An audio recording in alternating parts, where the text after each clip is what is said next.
call this regular meeting of the Loveland Board of Education to order and ask our treasurer for a roll call. Mr. Daugherty? Here. Reverend Eilert? Here. Dr. Lorenz? Here. Dr. Schwetchenow? Here. And Mrs. Washburn? Here. And I would ask everyone to rise and join with us in the Pledge of Allegiance.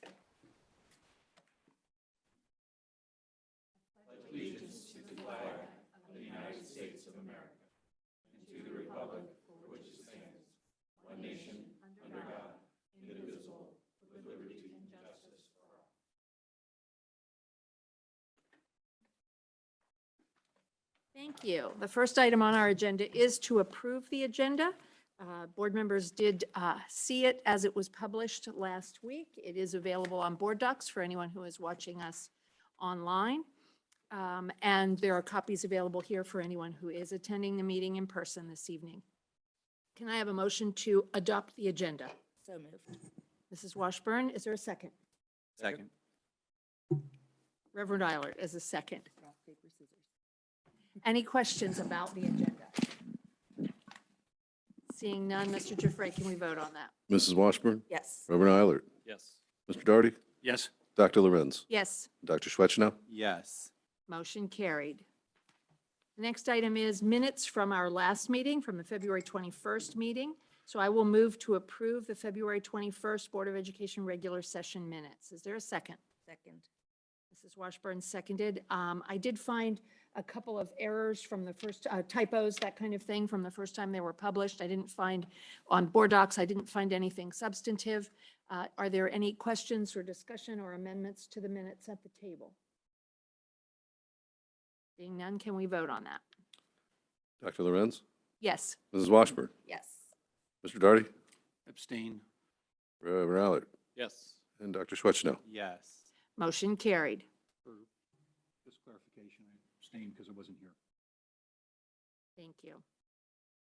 All right, the next item is welcoming of guests. We do welcome all of our guests here in the audience this evening, and we welcome those who are listening online, both contemporaneously and those who will be listening as the meeting is recorded.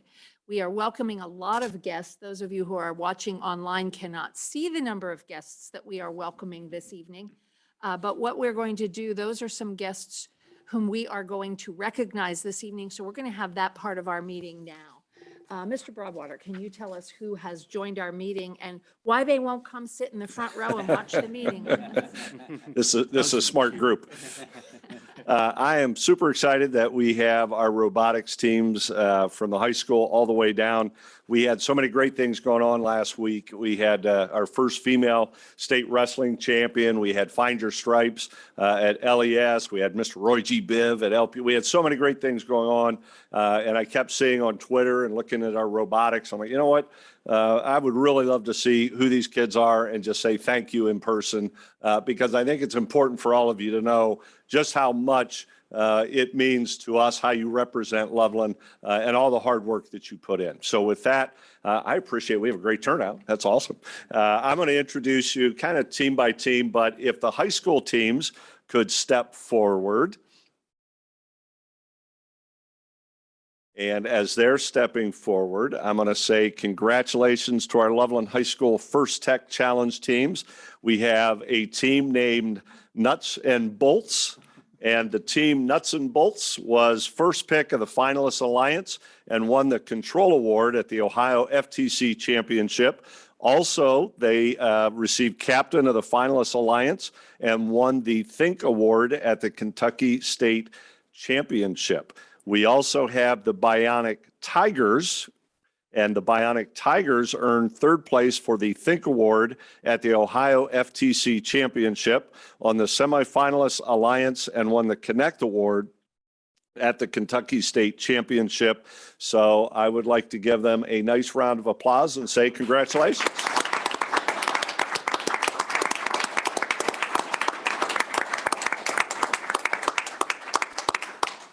Thank you to our high school teams. And now if I could have our middle school teams step forward. And our middle school teams, we have 4 fantastic names. We have the Banana Bots, we have Andromeda, we have the mechanics, and we have shark bite. And for our middle school teams, all of these teams have been racking up awards at tournaments all year. They were all in competition recently at the state championship in Akron, Ohio, and did a great job. Andromeda made history by becoming the first Loveland VEX team to qualify to compete in the World Championship. That sounds awesome. And so a round of applause for all of those students as well.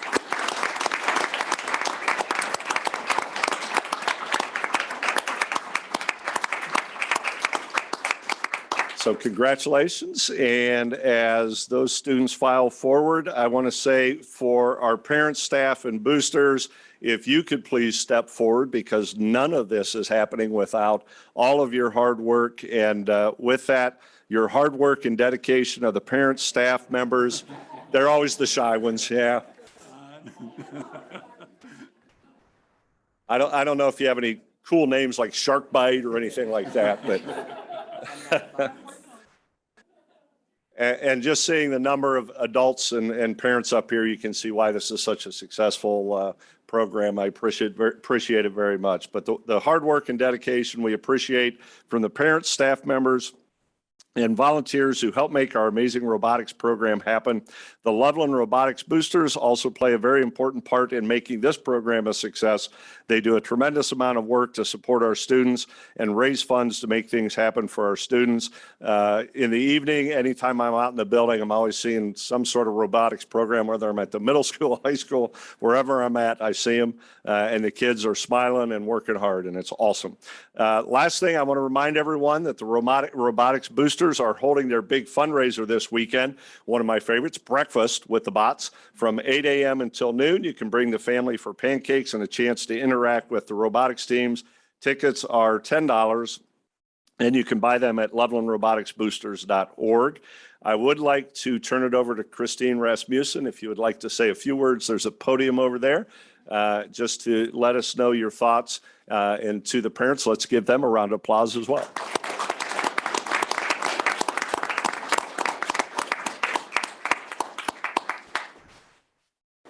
I do want to just kind of echo that of thanking all the parents and volunteers. This is a program that has grown astronomically in the past 5 years, from 2 teams to 37 teams. And all of these programs, these kids have been working on their robots and building them since September, and some even earlier, and starting over the summer. So the commitment they make to this, to learning and doing their best and giving back to the younger kids. This past Saturday, we hosted an event for 31 teams of K through 4 kids on their teams. And those kind of events aren't possible without all these kids and their parents coming and volunteering. So, it's amazing to see the growth and amazing to see all the kids get out of it. And we appreciate the school support and encouragement, and are super excited to cheer on Andromeda as they go to Worlds this year. Sounds great.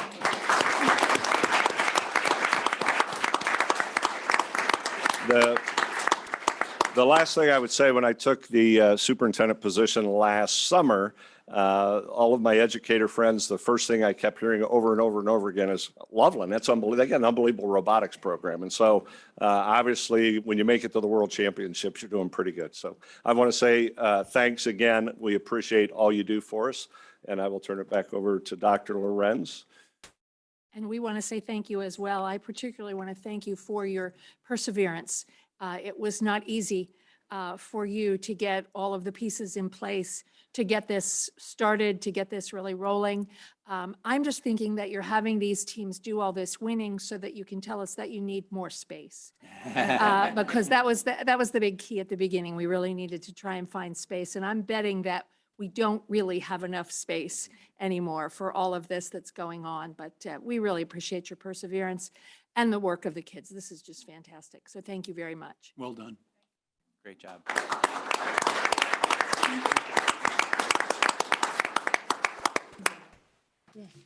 The good news is you may go ahead and leave. You do not have to stay for the entire board meeting. I believe Mr. Setters has some parting gifts for you as you go out the door, but thanks again.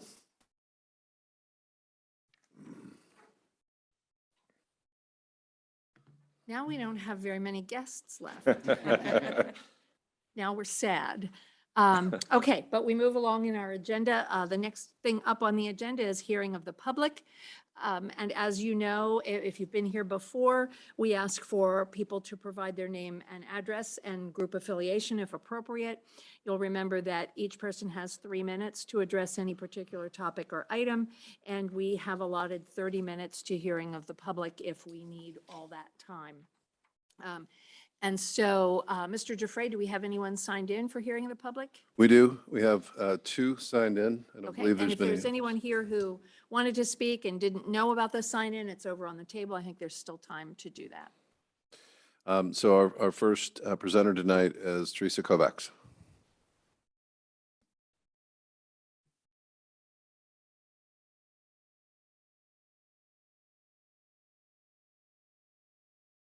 Good evening.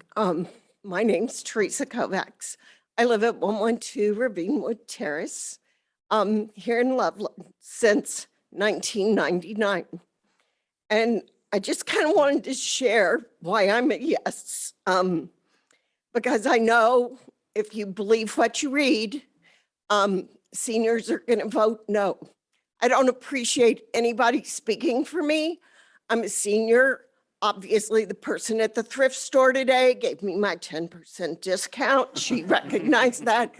I wouldn't speak for you. Please don't speak for me because we are in favor of the levy.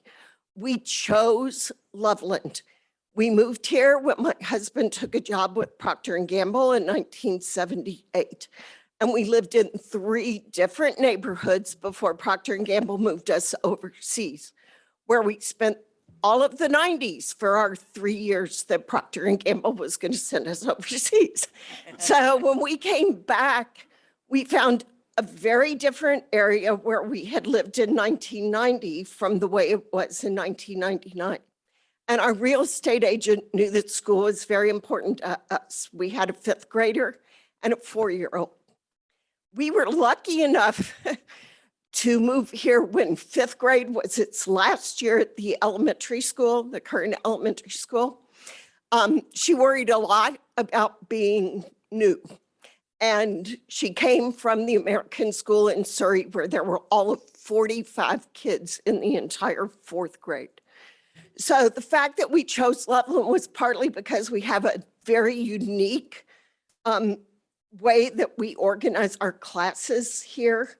We didn't want her to be the last year of elementary school somewhere else where everyone knew each other. She was able to fit in there really well. Then she was lucky enough that the next year, the intermediate school was brand new for 6th grade. Nobody knew where they were going. It was new for everybody. So she felt at home there. And the next year, the 7th grade had been all remodeled. And so for 3 years, she had a brand new school where everybody was lost. It was really a good thing. She would have loved all the AP classes that have been added over the years. She graduated in the top 10 of her class. But most especially, we appreciate the teachers who did things beyond the classroom. She went on every international trip she could go on. Consequently, she went into the Peace Corps when she graduated from college. And we appreciate those teachers that do those extra things.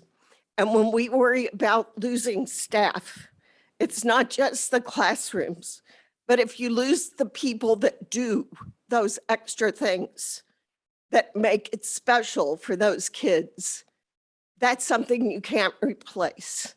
It just doesn't happen. I know our Spanish teacher, there's not a spring break trip anymore.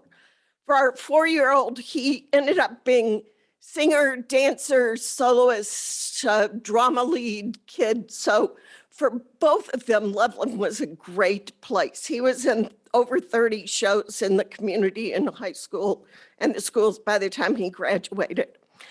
We volunteered in the classroom, COSI, field trips, bought the popsicles for field day at the end of 3rd and 4th grade. We obviously did drama and we chaperoned more show choir trips than I would like to have spent time in the bus with. But I think that that's really important to do because that way you really learn what's going on. When I retired 7 years ago, I retired as a librarian with the public library system. And I would like to say it's very important to go to the origin of information. That was my job, to give people correct information and to make sure I had a reliable source. I would like to say the reliable source is the school district. They are giving you the information that you need to make up your mind on this school levy. I know there are a lot of people out there who can't afford it. I hear all about how people are on restricted budgets and things like that. It's not just seniors. Everybody lives on a fixed income. Everyone does. It was probably hardest for us when our kids were young. But please go to the source of information to make up your mind. Thank you.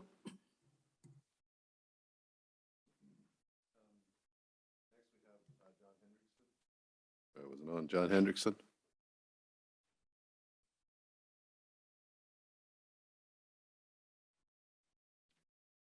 I'm Josh Hendrickson. I'm sorry. No problem. My handwriting's terrible, so I don't blame you a bit. I live over on 11644 Cosine Drive. It's a street no one knows how to pronounce. I just want to start by thanking the board for all your service to our community. You never thanked enough. You deserve more. I also want to thank you for being courageous enough to put the levy on the ballot over what I know is vocal opposition. My community, I want to say, we need to vote yes for this levy. Without it, we face a darker future. With it, we have a brighter future with more options. It's critical that everyone vote yes. I know it's difficult, but it's necessary. And to the board, I have an additional request. Realize the work doesn't stop here. I honestly believe this levy will pass, but that doesn't solve the problem, and we know it. In a few years, we'll be right back here again because our state isn't going to help us the way they should. We'll keep working on that, I'm sure, but we can't depend on them. It's up to our community. It's up to the Board of Education to educate our community on why this comes up so often, what the potential solutions are. If we want to start looking at other options like an income tax, we can't wait until we're ready to put it on the ballot. That's not enough time. No one ever passes one on the first try. And we know property taxes aren't easy to pass either. Education begins now. Our schools are amazing and wonderful and fantastic. We've had a great harvest. The robotics teams are inspiring. But just like any harvest, you can't stop at that point. You have to tend to the soil, plant new seed, water, provide sunlight. Or last year's great harvest is the last harvest. The board needs to find new ways to communicate with the people. I appreciate we're on YouTube now. Like 300 people watch it though. I was reading a book provided to me by someone wonderful called Becoming a Board Member. It talked about how you should issue memos to the community. It was published in 1986. You can tell because there's a little cartoon in there that has someone complaining, my gas is 50 cents and my gallon of milk is 40 cents and my school taxes are $22 a year, if only. The time has moved forward. The people have moved forward. We can't depend on newspapers anymore like it's suggested, but there are new options. The board needs to look at how to better communicate to the people so that when a new levy happens again, they're not surprised, but they understand how amazing our schools are and how much they deserve the support and need the support so we can continue to provide what we already have. World-class schools that are the envy of the state. Thank you for all that you're doing. Thank you to the community who votes yes. And for those who vote no, I understand. Help us find new solutions. Thank you. Thank you. That's all we have. All right. Very good. Then we will move on to administrator reports. As I mentioned each time, those reports are available in board docs for anyone who is looking at the meeting online or at any point. They are available. They are provided so that the Board of Education has the information needed to be able to do the work of the meeting. And so unless there are any questions or concerns about those, we'll move on to board reports. I have a short report this evening. I will let you know that I have been working on policies and other items for tonight's agenda. I'll mention those as the resolutions are brought forward. I'll not discuss them in this report. I mainly wanted to report on communications or communication this evening. Most of the board members will know, but the public may not, that we have not received a lot of emails since the last meeting. One of the communications we received was regarding signs. Presumably, I'm presuming that the writer was talking about signs for the levy. The complaint was that the signs had been put out too early and they should only be out a month before. The board has nothing to do with any of the signs that are out there. So that communication was directed to the board, but was not successful. We also had a communication concerning board member attendance at levy functions. And I did reply to that email for the board, noting that the only restrictions on the Board of Education for attendance at meetings are that the board may not have 3 or more members at any event, meeting, anywhere where they discuss board business. That is reserved for board meetings. But otherwise, board members as individual citizens and taxpayers in the school district may attend functions concerning the levy, may attend functions concerning athletics, may attend functions concerning representatives of the district at the state legislature, as long as they are not there discussing school board business. This board has always made a practice not to attend things where there is a possibility that it would look like we were discussing board business. We have been careful to say, 2 of us are going to be at this meeting. Perhaps it would be better if the other 3 choose a different meeting to attend. But there is no law that says all 5 of us can't attend a meeting. So I just wanted to make that clear since we had received messages about it. We did also receive a message concerning girls gymnastics. I believe that was due to the success we've had in girls wrestling in their inaugural season. I directed that message to our athletic director because I am not positive what the situation is with the Ohio High School Athletic Association as far as gymnastics is concerned. But I did send that on its way. So in general, we haven't had a lot of email communication. There has been, I know, a lot of communication going on in the media and in social media.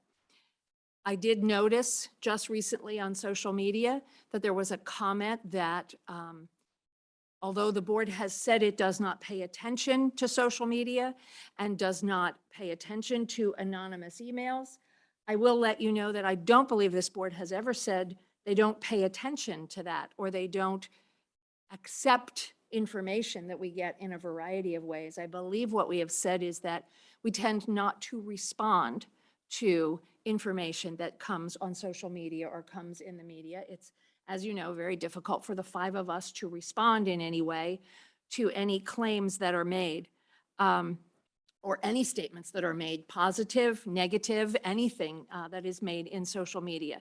I did hear a comment today. I spent the day in a meeting for the Ohio Council of Higher Education Retirees, and I heard a quote that struck me that I enjoyed quite a bit. I'm not sure if you will all enjoy it or not, but I think we can all kind of take it to heart that when we are discussing things, when we are making statements about things, we are often in error, but never in doubt. And I believe what that means is we're always pretty sure of what we're saying, and sometimes we're right and sometimes we're not. As I said, I did sit in a meeting with the Ohio Council of Higher Education Retirees today, and there was a lot of discussion about STRS and investments and information. I don't know if it was schadenfreude or not, but there was a lot of discussion about what the STRS board is going through right now.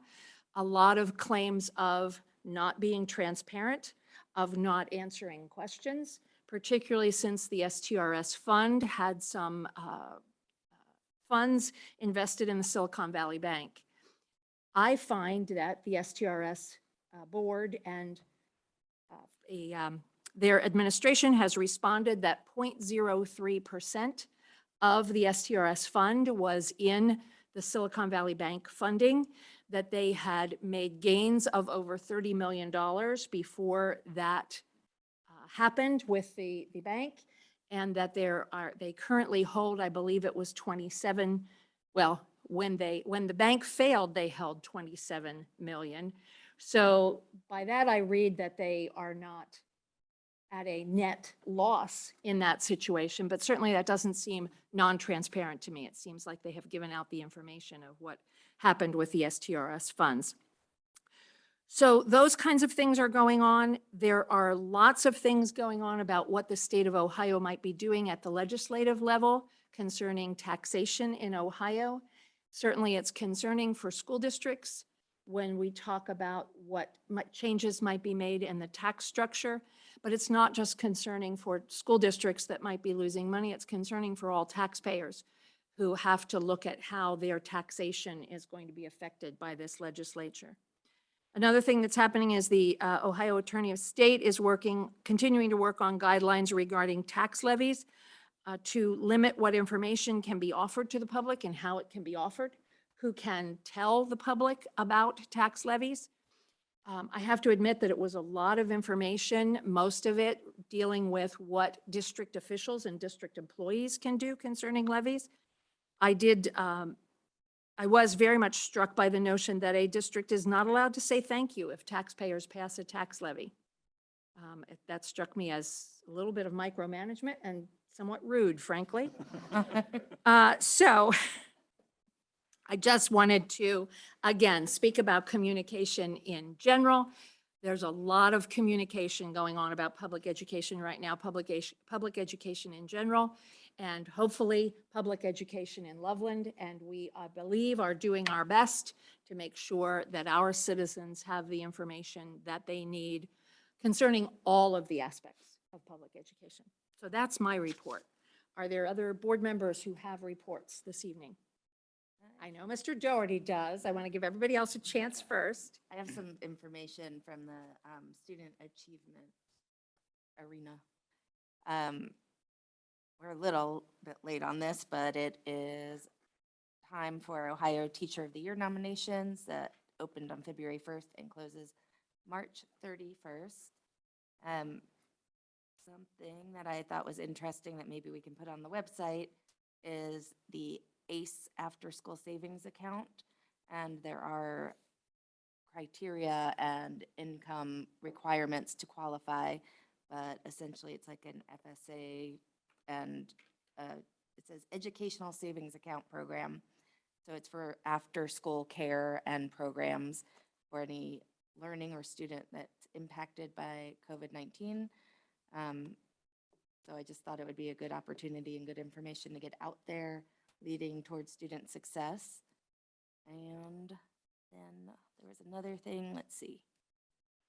There is an app that was created that I thought could, again, help with student success by an advanced placement teacher in California. And it is called High Five Wizard. 5 is not spelled out. And it's to help students prepare for AP exams. It has quizzes and games, and it's completely free. So it covers lessons on U.S. history, government, politics, world history, English, psychology, and statistics. So again, just thinking about student success, I thought that would be something beneficial for people to hear about. Okay, if you can provide any links or specific information about those, we can get them into the minutes in your report. The teacher nomination that you mentioned, is that through OSBA? Yes. Okay, so that would be something that the district needs to do. Okay. Thanks. Anything else? I'll follow Kevin. You'll follow Kevin. Kevin, next. Eric, anything? All right, so I hear Kevin, Jonathan, Eric. Alphabetical order. I like it. Okay, thank you. Good evening, everybody. Good to see everybody again. Back in November, I said, I know from personal experience what making the kinds of cuts necessary to address the impact of another levy failure would look like. I said we wouldn't like it. In December, I outlined what I called an austerity plan. It's essentially the staging of reducing expenses that would have to be undertaken. Nobody liked it. And purposely, I didn't get into a lot of specifics. People are asking for more detail on the consequences. But what you are seeing in Mike Broadwater's communications is what I think of as the steady hand of leadership at work, where he is managing what's a very delicate balance of explaining reality on one hand versus the damage that just the information itself can create. I said in December, once this series of events starts, make no doubt, we will not have full control over it. It will take on a life of its own. The stories will start, as they have, and people from staff to parents to other residents will begin making decisions in their own interest. The story of Loveland not supporting its schools and being in chaos will exact a price we all pay. And I think no clear-thinking person can believe that a community with one failed levy after the next is a good thing. Loveland will become a place to avoid, not seek out. And the recovery from this type of reputational damage takes years, if it happens at all. But have no doubt, in the event of failure, leadership will do what must be done to make the best use of diminishing funding until there is no more to cut and still stay open. Eventually, loss of control of our district and all that that entails follows when there is no more that we can do. What diminishing funding am I speaking of, you might ask? Well, aside from other future challenges like House Bill 1, the core of the levy problem is one of the diminishing power of the dollar. Here's the point. Everyone talks about millage, but that's actually a bit of a distraction. The reality is that usually when we vote a property tax levy in, we are actually approving a specific annual amount of money that never changes. By state law, millage on your tax bill adjusts over time as property values change to make sure that the approved dollar amount, and never a dollar more, is what's collected for the schools into the future. Ohio is unique, I'm told, in this regard. Usually in other states, property value growth drives incremental tax revenue that offsets inflation, and people are not plagued by these never-ending levies. By my count, there have been about 72 operating levies in just the Tri-County area since 2014, about 1,100 of them statewide. And we're not talking about new buildings or programs, as it is often the case in other states on their levies. Those aren't a part of this one at all. This is about just keeping the lights on, doing with the same people what we've been doing. The last levy we approved was almost 10 years ago, and since then, our average home values have gone up about 25%. But your school tax has stayed the same. In fact, district-wide, our property tax as a percentage of assessed property value has decreased regularly since the last levy from 2014. At the same time, the relentless effect of inflation has driven down the value of those previous levy dollars, which again do not change over time, also by about 25%. And as it turns out, wage growth closely parallels inflation. So you can reason that the percentage of household income going to school taxes decreases over time until the next levy is passed. Living within our means, we're told this time and time again, living within our means actually means living within a fixed tax flow while all sorts of cost rise inevitably occurs over time. In a sense, these never ending, and they will never end while we fund schools the way we do in Ohio, are largely inflation catch-up levies. Some people say it's unsustainable. It's every bit as sustainable as the economy at large is. Wages grow, costs grow, prices grow as it cycles on and on and on. That's the way the economy works. Let me briefly recap earlier points on school and levy specifics. Loveland's school performance is tied with the top 12 of Ohio's 600 school districts. They're getting the job done here. There's no question about that. Our total expenditure per pupil is now in the lower half of all districts and 5% lower than the state average. That tells you we are not talking about a spending problem here.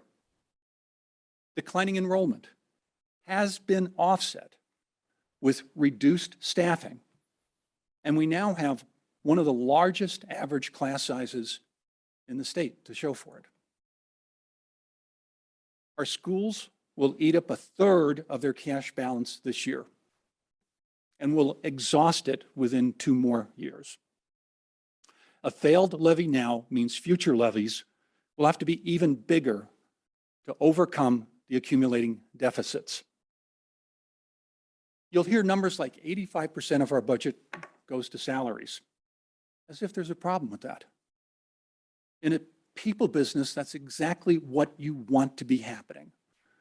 People do the work here. Despite that, 75% of the state's districts raised average teacher salaries last year. We actually showed a decline. It takes time to manage affordability of staff in a measured and responsible way, but it's the right way. It's the right way to make change. As you'll hear shortly, a little bit later tonight, our teacher salaries have moved further down the competitive rankings since implementing the current contract.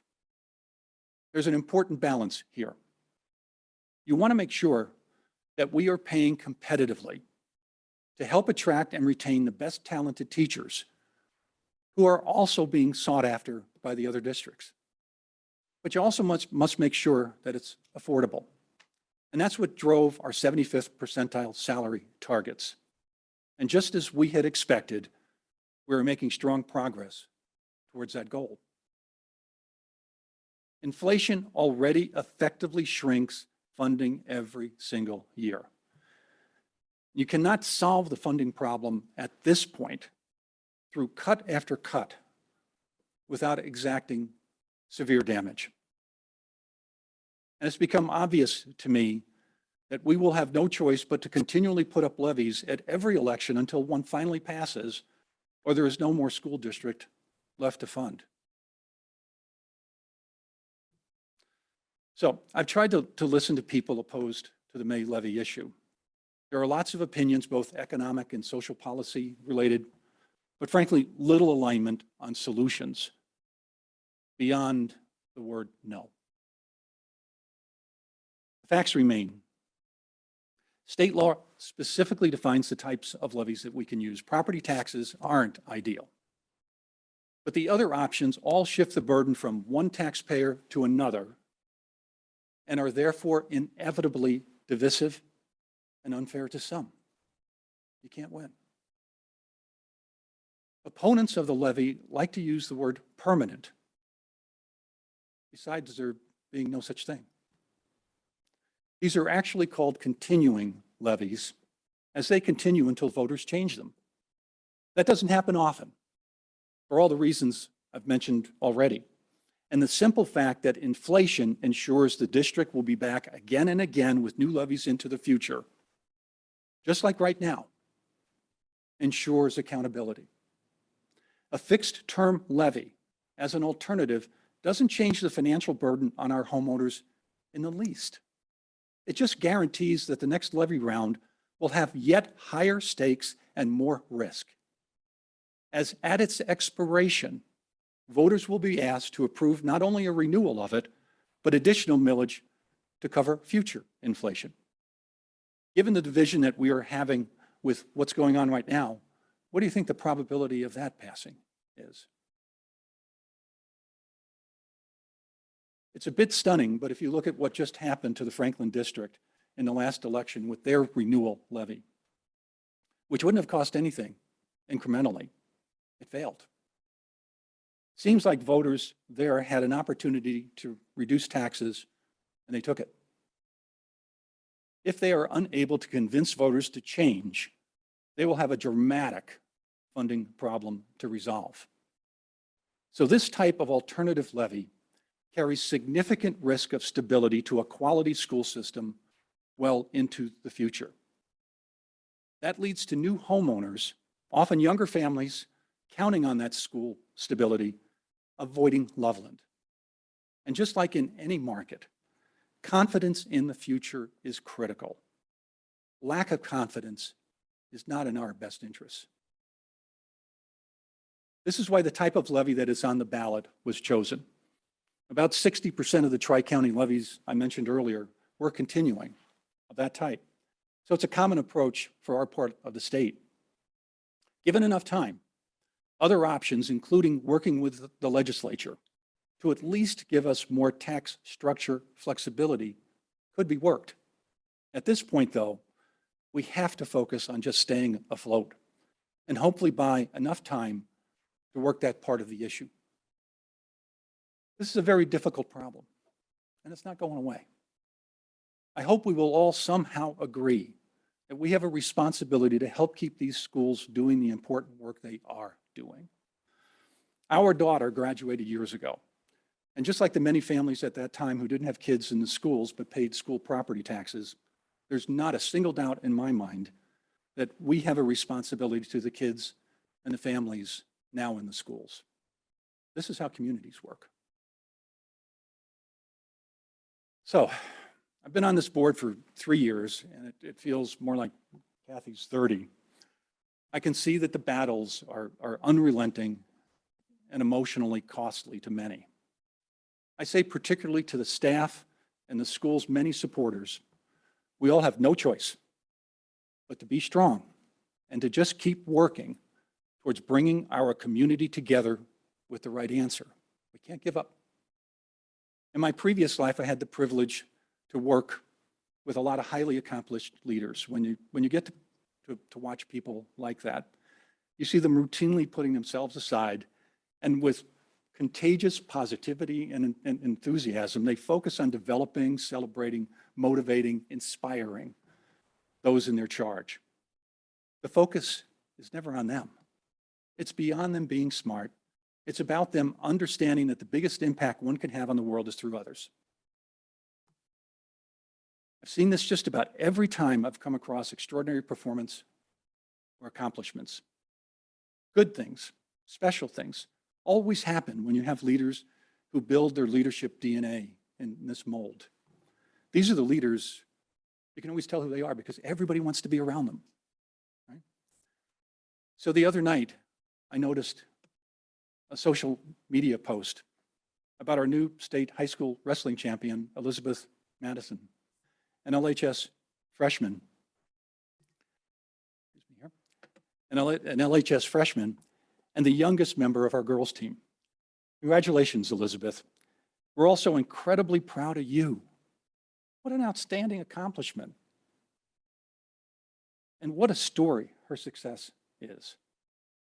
Maybe we could just applaud her right now. I think so.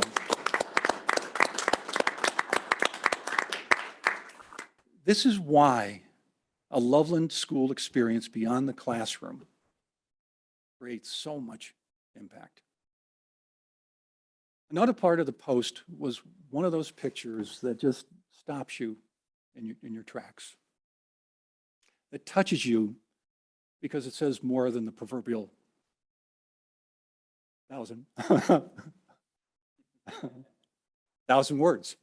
Still doing it to me, right? Here's the, can you go back one? Here's the picture. And if you zoom in, you see what I've been talking about. This is not a picture of just a coach and a teacher, but someone who has devoted his life to making a difference for the kids he has in his charge.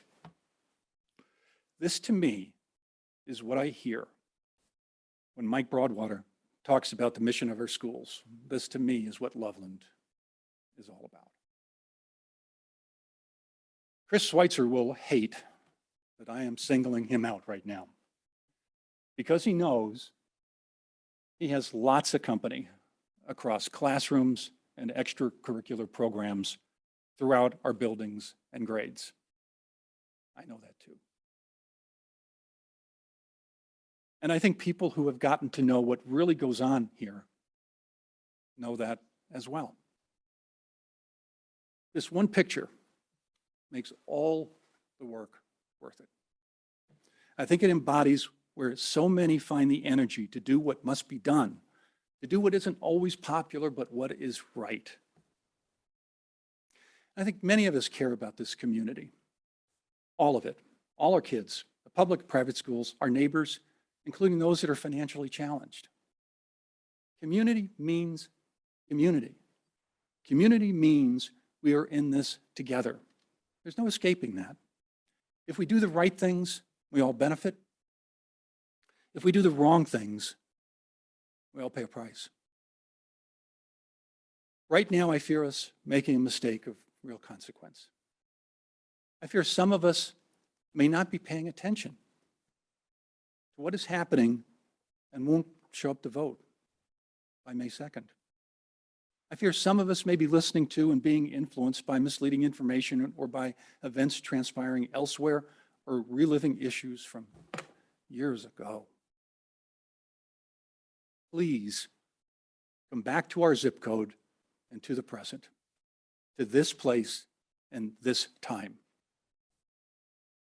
Come back to the reality of a school that is level-headed and fixated on one simple thing: the long-term success of every child that comes to our doors. It's that simple. Thank you. Thank you, Kevin. Follow that, guys. All right. Thank you, Kevin. Appreciate your detailing of the current state of affairs and why it is that we felt it was necessary as a board to place this levy on the ballot in May. And I want to touch on a couple issues related to support of the levy and the cost of not providing additional revenue for the district. And the first is the issue of self-interest. Again, you alluded to this. I hope there are far more reasons, and I do believe there are, to consider supporting a levy, which I'll get to in a moment. But I usually leave the numbers to you, but I wanted to give an illustrative example to hopefully maybe give folks pause a bit if they're considering voting no. And as you alluded to, realtors have told us that the reduction in school services and activities necessitated by a lack of additional revenue for schools reduces values for homes. This isn't scare tactics or conjecture. This is a fact that we've seen play out in multiple communities across the state when repeated levy failures have led to austerity measures in those districts. But how much would that mean? That's hard to tell, but let me present one illustrative possibility for perspective. So the low end for me, particularly in my home, you look at Zillow, low end value, $370,000 for my home. So how much value could homes lose without a levy? Let's just use 10% for this illustration. According to the county auditor site that now has the new numbers up for this levy and what it would cost taxpayers, for my family, it would be an additional $429 a year for that $370,000 house. You know how many years of paying that additional $429 equates to with the loss of 10% of my home value? 86 years. 86 years at $429 a year. So if finances are your primary motivation factoring in your decision, I hope you're willing to look at the big picture here, what this might mean for us. But the loss of home values is not the only thing we're talking about here. And as you alluded to so beautifully with our state champion, Elizabeth Madison, as we saw with all of our robotics teams that were before us tonight, the potential for the loss of many extra and co-curricular opportunities would be devastating for our community. And some people have suggested recently that moving to fully funded extracurricular activities by parents might somehow be okay, essentially because all we're really required to do as a community is provide for our children with the basics in education. And while narrowly being true, this perspective is ignoring what we know, what we have known, and increasingly recognize about the enterprise of education today. Experiential learning matters. It matters greatly. If you look across the landscape of higher education, you'll find that schools can't add experiential learning opportunities fast enough. And these are on top of all of the leadership, arts, and sports programs that had already been raising up our future leaders for generations before. Our children need these opportunities beyond academics to thrive and become the well-rounded, problem-solving, disciplined, and compassionate human beings that we need them to be to thrive as a community and as a nation. You have 3 examples of that right down here at the end of this table. 3 seniors that have had those opportunities that they would tell you, I know, have been so instrumental in their education and what makes them go. It's that spark for so many of our kids that helps them to engage in the educational process. Let me give you an example from one of our other activities here in Loveland that came to an end again in its season this last weekend. So our show choirs were coming to an end, and sorry, parents of a friend, and just what they shared I thought was so touching. And I'll leave out names because I didn't ask them about this ahead of time, but mom was writing about her son's experience. She said, I have a lot of emotions, but I believe the biggest one is gratitude. Gratitude for the directors who poured their time and talents into our kids and have built this show choir culture. Gratitude for the enduring friendships that our kid and us as parents have made over the years. Gratitude for a community of people who support the performing arts. Our child's a competitive kid. He wants to win every time we walk on stage. And last night I'd asked him if he was proud of winning vocals because they worked so hard chasing, and of course he said yes. And then I asked him how he felt about the overall result, and they came in second. And he said, it's cool, Mom, because I like Ross, who came in first. He said, I'm friends with their dance captain. He was the tall one in the middle. I thought what a wonderful way to end your show choir career, being happy for your friends. She said, I think it's fitting that the word on the back of their shirts this year is kindness. I see it in them. I saw it last night when they won the Spirit of Show Choir award for all of the teams that were there. Loveland was singled out as a group of kids in the community that raises kids up in a way that they shine as a light to other communities. She said, Sam, sorry, I just used his name, has learned so much. Sam has learned so much, and singing and dancing is a small part. Thank you from the bottom of my heart. This potential loss of these activities and co-curricular programs is no small thing, not just for property values, but for the fabric of our community and the responsibility we have to raise up that next generation of leaders for our community and our country. And we're not talking about specific timeframes or when these things might happen, but if there is no additional revenue, we know that these programs would have to go away. We've got a group of 60 kids coming to our church on Thursday night. Luther College is coming, 60 young students that are playing instruments in a concert band. That's a big part of their college experience. That's predicated on the fact that they come from 60 different districts that have continued to provide those opportunities for those kids to play their instruments and to pursue their passions. I don't think we want to be one of those districts that says, no, we don't think that's really necessary for our kids. We don't think those things matter as much. They do. They're essential for our kids and for the upbringing that they have. And I hope people take that into consideration when they make their decisions.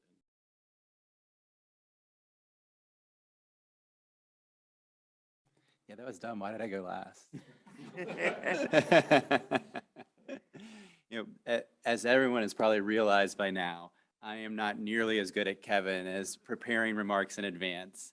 And I can say very clearly that we have all been beneficiaries of the tremendous amount of time that you've put in, not only understanding our district, explaining it to people in ways that they can absorb, and helping to improve our financial situation, day by day and week by week and month by month. And I've appreciated that with you. And we also know that I'm nowhere near as graceful as Jonathan is with words. So following you puts a lot of pressure on me as well. But you drew a very good picture of the value of our district being much more than reading, writing, and arithmetic, and the bare minimum of what the state requires us to offer.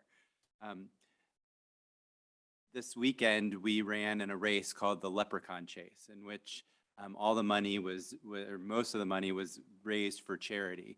And there were several high school students, some of whom are in the room today, who volunteered to get up at 8 o'clock in the morning on Saturday and dress up as leprechauns in order to help us to enjoy that race and raise money for charity. That just goes back to show the roots of the culture of our school system, where our teachers and our coaches and our staff are demonstrating to people day after day how important it is to help others who aren't as lucky as we are. And that comes from our community, and that comes from our schools. As we've seen earlier in presentations from Superintendent Broadwater and from Human Relations and Mr. Carlier, and as we'll see again later today, the Loveland School District, in conjunction with its staff, has done a tremendous amount to hold costs in line over time. As Kevin has demonstrated repeatedly, and as simple math suggests, this is no longer a problem amenable to further tightening of our belts. That has already been done over and over and over again. Programs have been cut, staff has been cut, busing has been cut, pay has been frozen. Extracurriculars are nearly completely self-funded by families and students with the aid of our incredible boosters. 37 robotics teams, none of which comes from the school, almost all of which is raised from the boosters. Thankfully, we had some space that we could allow them to use. One may argue that decisions in the past decade were made to improve our district's facilities, our academic performance, and broaden our programs proved to be beyond the level which the community was willing to support. That statement is not completely wrong. However, those decisions were made long ago, and new decisions have been made since. Here's just some of those decisions. We're among the highest in the state in the number of students per teacher. We're among the lowest in the state of number of administrators per student. We have an incredibly experienced, highly educated, engaged, and supremely talented staff with some of the overall highest seniority levels in the state by district. We've lowered our average teacher pay by 1% since 2020, while the state average across all districts has increased by 4.5%. We have responsibly and carefully used unexpected federal funds associated with COVID to delay the inevitable financial reckoning that is now approaching us rapidly. Our cash reserves, which were slowly built up over years to protect us from just this problem, are nearly exhausted. Within 3 years, they will be gone completely. If that's not enough, here's more. We have among the highest fees in Southwest Ohio for children to participate in sports, music, technology, and performing arts programs. Programs that I would argue, and as Jonathan pointed out, are critically necessary for the development of well-rounded students. There's nothing more experiential in learning than building your own robot, programming it, and competing against other people across the whole world. We're currently deficit spending. Our bank balances are dwindling every year. Without further revenue, the state fiscal distress policy will start as soon as next year. Our administrative staff has not had raises in several years. Our teaching staff pay percentiles compared to other districts are plummeting. I think it should be pretty clear to all of us that the future of Loveland School District with further revenue is not pretty. By extension, the desirability of Loveland as a community in which to live and raise a family is also tarnished. I volunteered for this job. I volunteered after asking myself how things had gone wrong in Loveland. Why were our excellent schools no longer being supported by our community? I cast as wide of a net as I could at that time. I tried to get input from as many different people with different views as possible. I heard themes of trust, transparency, and fiscal responsibility repeated from people skeptical of the school district's decisions. I heard themes of unchecked growth, a vision that did not match with the community's desires or ability to pay, and more recently, concerns of politics being brought into the classroom. I've spent the past 2, now almost 3 years, feels like 30, trying to change those views. None of them accurately reflect the current state of our district. I think I've been moderately successful in most of those conversations. I've realized that some people have no interest in changing their views or accepting that the district has indeed changed over the past few years. I've realized that there's always work to do in order to improve efficiency and our responsibility in the use of tax dollars. I've realized that keeping the schools focused on educational outcomes and on job preparedness while staying insulated from our current societal political battles is incredibly important. More than anything, I've realized that Ohio has a completely unreasonable system for funding school districts. But nonetheless, it's the system that we have, and it's the reason that we're here in this situation. Despite all of these challenges, I have great hope. I have great hope that we have enough of the community listening to us to realize that we as a board and as a district have absolutely listened to our community in turn. All of us benefit by ensuring that our public school district remains excellent. We can't do that without additional funding, and it's really that simple. On May 2nd is a critical date to express your vision of the future of our Loveland community. Do we want a desirable place for young families to move, thriving schools with excellent experienced staff, well-rounded and engaged students, and a broad menu of extracurricular activities? Or do we want the bare minimum standards that are prescribed by the state? That's the choice that our community is making right now. Make sure that your choice is heard in May. Thank you all. Thank you all for your eloquent words. As you may or may not know, if you provide those written statements to Mr. Giuffre's office, they can be posted in the minutes rather than just the timestamp of when your remarks were read. To close this portion of our meeting, I will just let you know that I found on my desk this evening what I think is one late entry into the School Board Recognition Month last month from a student at LES, and it says, "Dear board member, I love LES. Is your day going good? I hope it is. Thanks for making LES so amazing. I love the school. You guys are so nice. I hope you like the letter.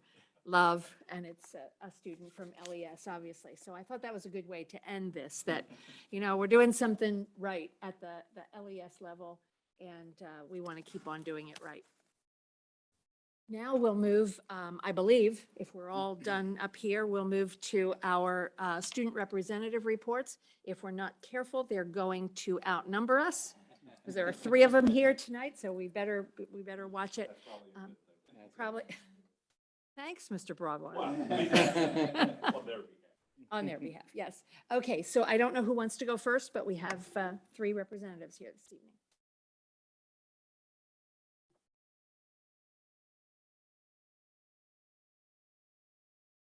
Good evening.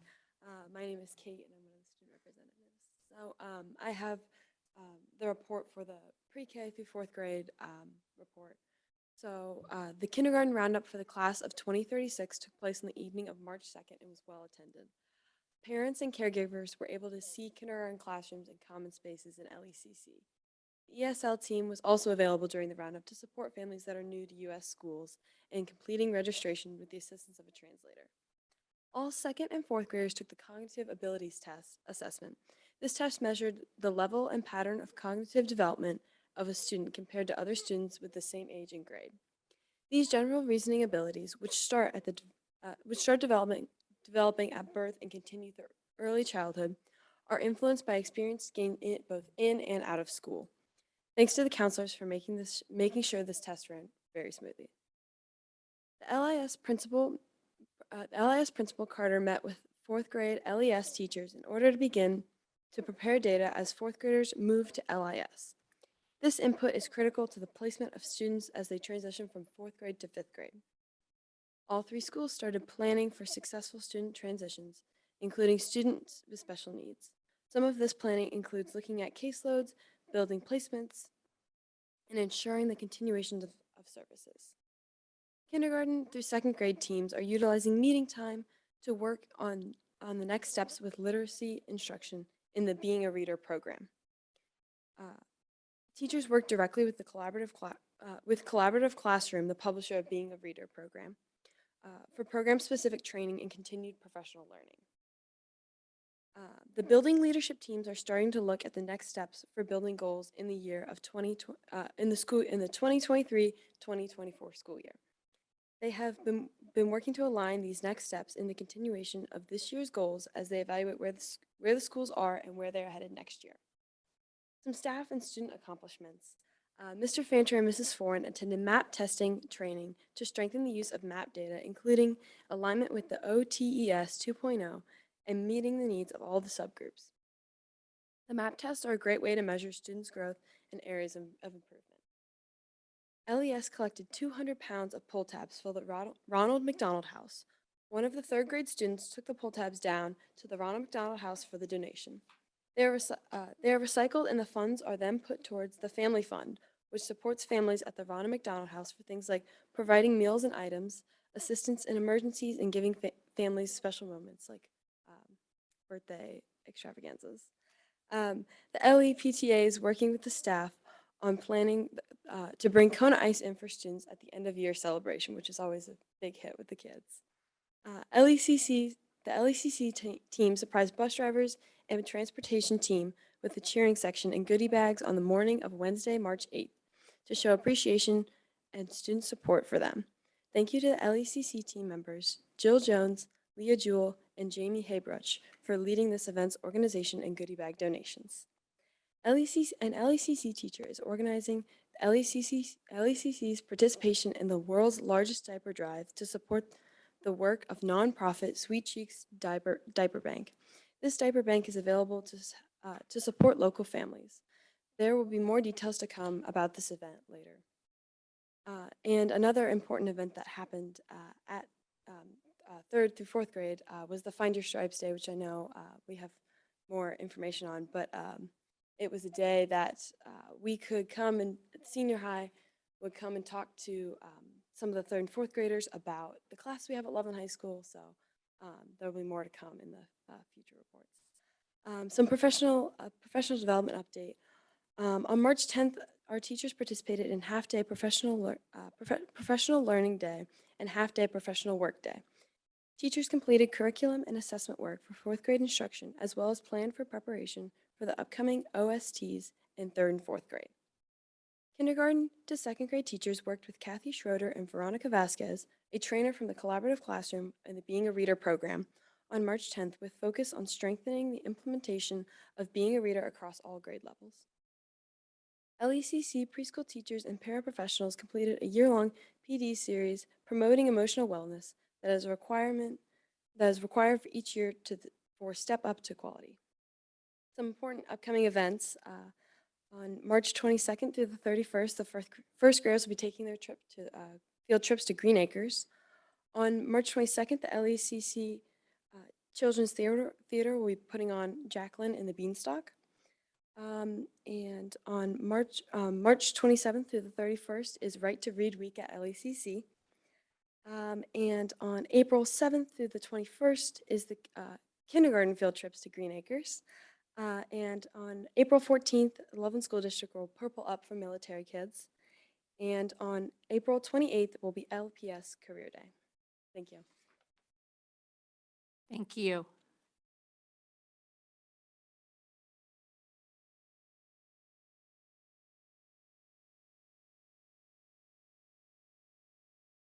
Hi, everybody. I'm Michaela. I'm a senior. And for this, I had LIS and LMS. So to start, I'm just going to talk about a few ongoing and upcoming projects that the schools have been working on. So Project Adam is a project that LIS and LMS have been working on. They have been in collaboration with Health Services and Children's Hospital to become a designated Project Adam school, which this basically means the staff will be equipped with the knowledge to deal with a cardiac event if it were to happen at the school. And this will help go towards this school becoming a heart-safe school. The next thing for I believe it's LMS, is the Kings Island Tiger Up trip, which means if students meet the certain behavior and academic criteria, they get to take a trip to Kings Island. Also, something that happened was the 5th grade music concerts and art show.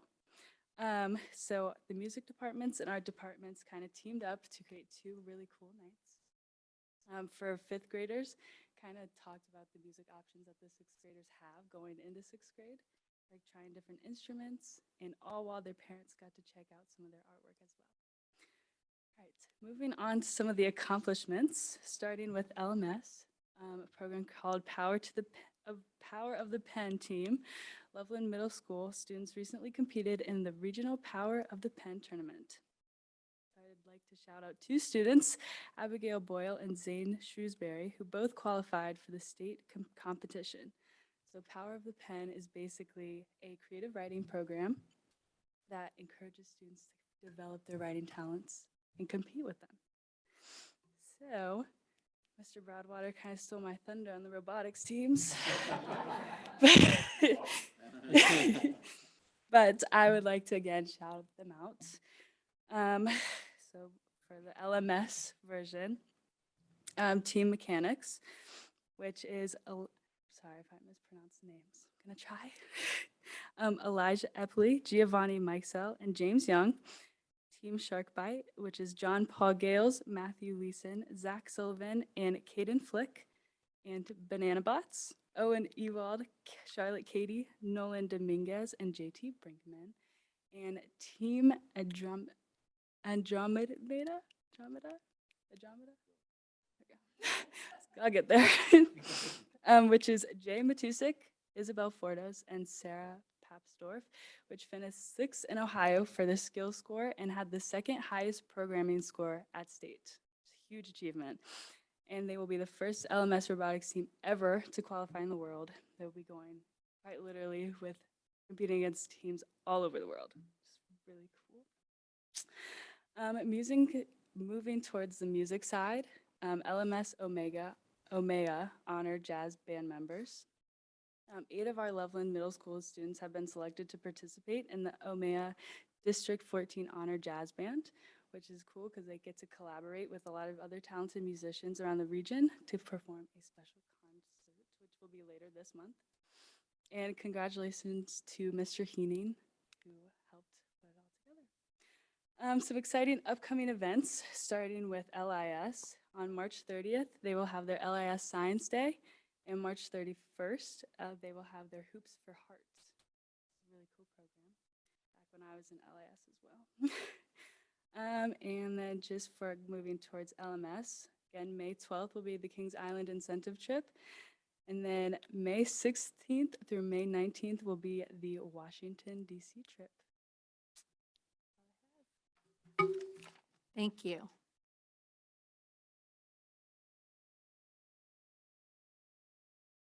While Austin walks up, I'll share a tidbit about me. I used to be a Power of the Pen coach. It's a very cool group of kids and organization. Lots of opportunities for scholarships. Well, I wanted to first start off by shouting out Mrs. Washburn's shoes. I noticed some nice Jordans, so I figured I'd shout those out.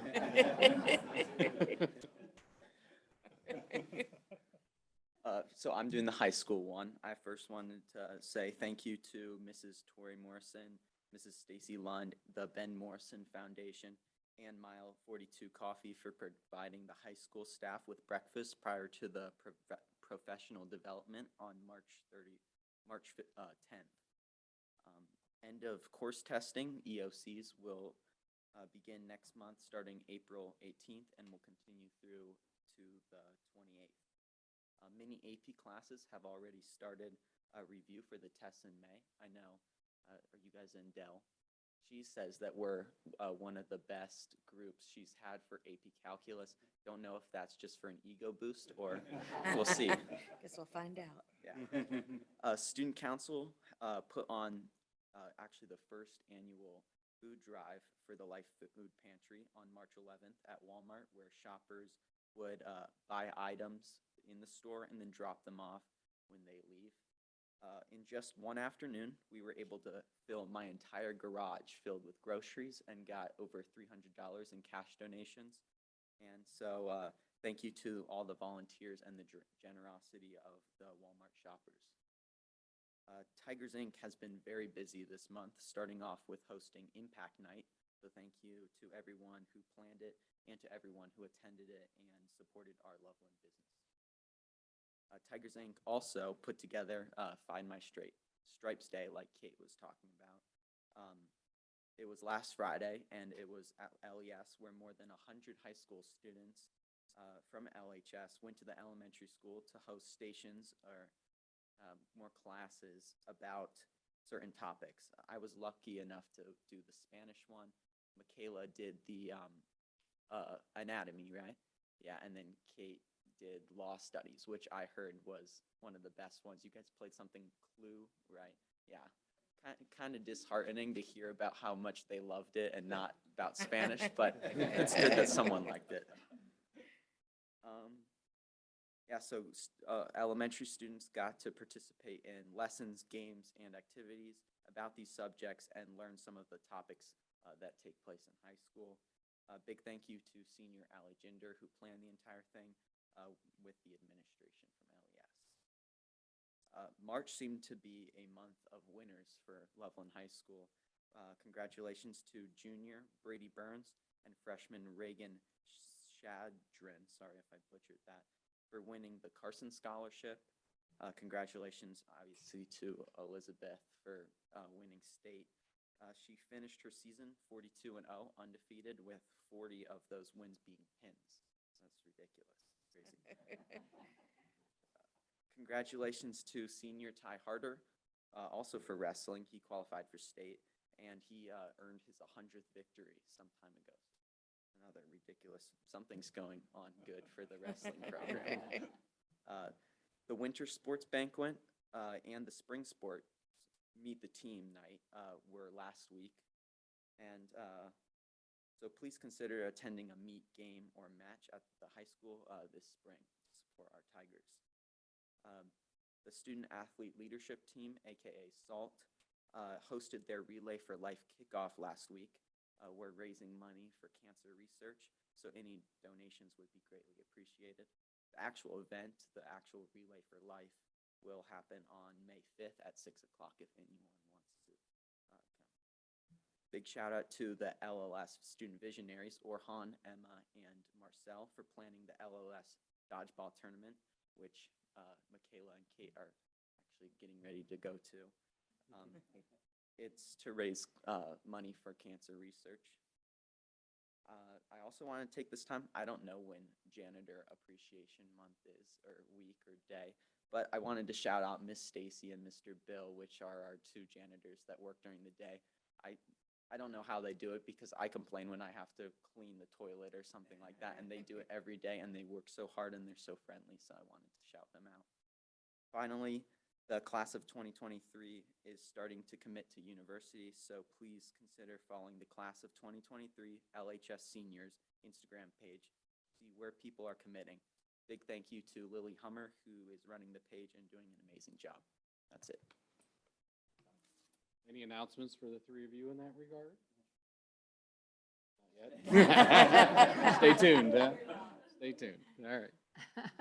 Thank you all. Thanks, Kate, Michaela, Austin. As usual, if you've got things that you need to go to, it will be fine if you leave. I do want to let you know that my grandson did not want to do French in Tiger Find Your Stripes, which was quite disappointing to me because I used to teach French. But he did want to do student council and Into the Wild, and I think chemistry. Anyway, it was a great day. I don't think he was feeling 100%, but he was so excited about going to school that day to see that. So that was really, really a very great event. So thank you all. For those of you who are listening, I know I have a teacher voice. These are still students, so they don't have their teacher voices yet. So if there was anything you couldn't hear, some of the information that they gave is in the administrative report. So some of the dates, some of the names are there if you want to look at those administrator reports that are on board docs for us. But great job. Thank you all very much. And I'm hearing that you all need to step up your shoe game. Yeah. Just saying. All right, you The just day I wait. see Kevin wearing you- Jordans like that. Are you all ready for this? Whose turn is it next month? All right. Okay, we'll then move to, I know it's going to be hard to follow all those reports, but we move on to the superintendent updates. Mr. Broadwater.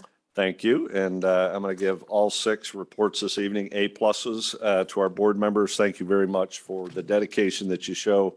I think people need to understand it's easy to criticize and second guess on the sidelines, but all 5 of you individuals have looked behind the curtain and figured out how this works. And I appreciate all the work that you do and the emotional discussion that you had. I don't like when I tear up when board members are talking, but I appreciate the passion that you have for our kids. And I love hearing our 3 kids to hear it's good to hear from them.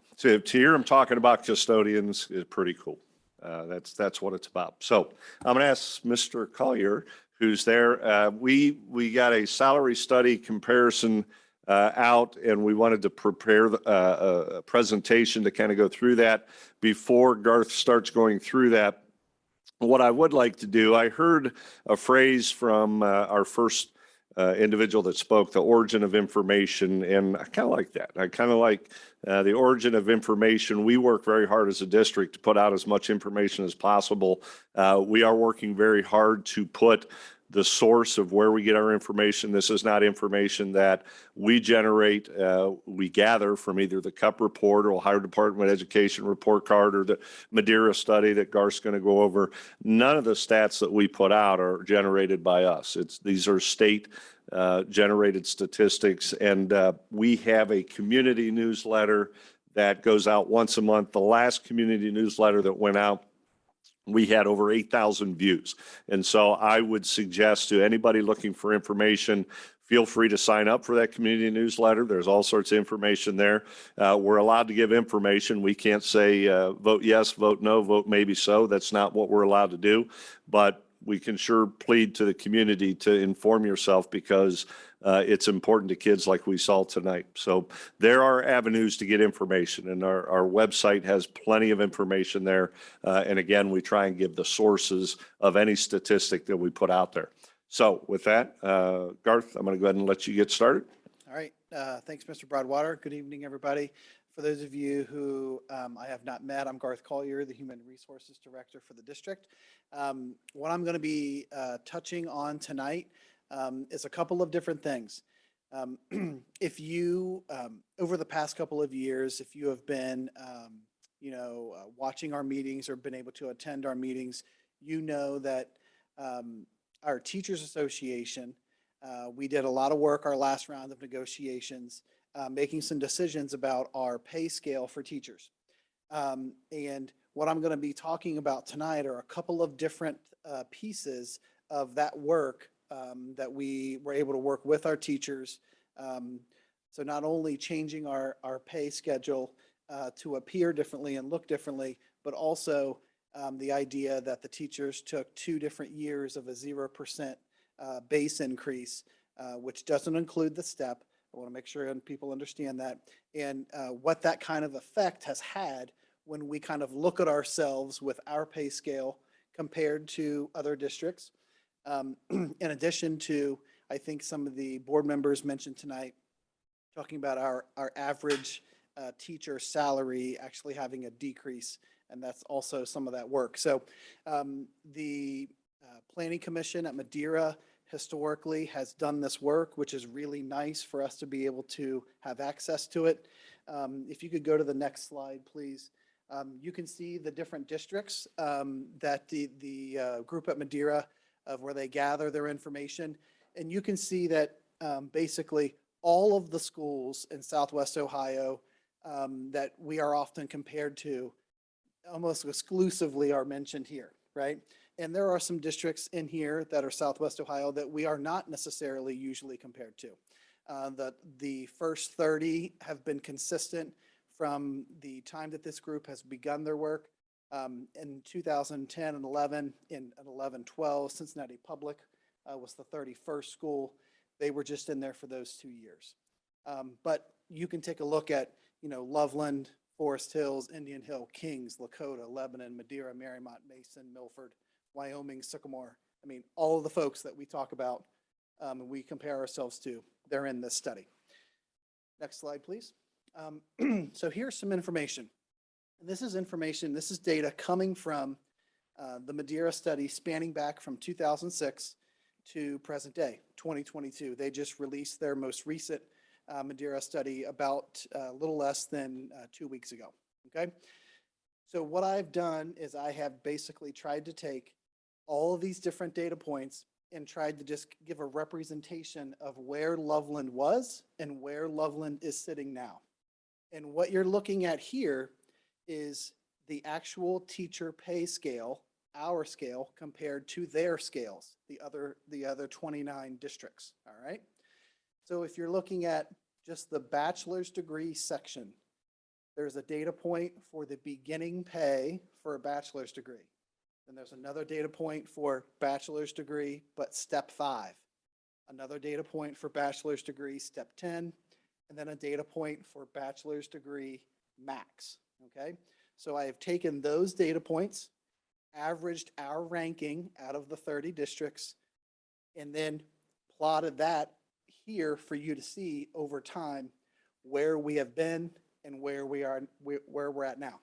So you can see in 2006, 2007, the average for our data points for the bachelor's degree for our teacher's pay scale, we were sitting at the 83rd percentile.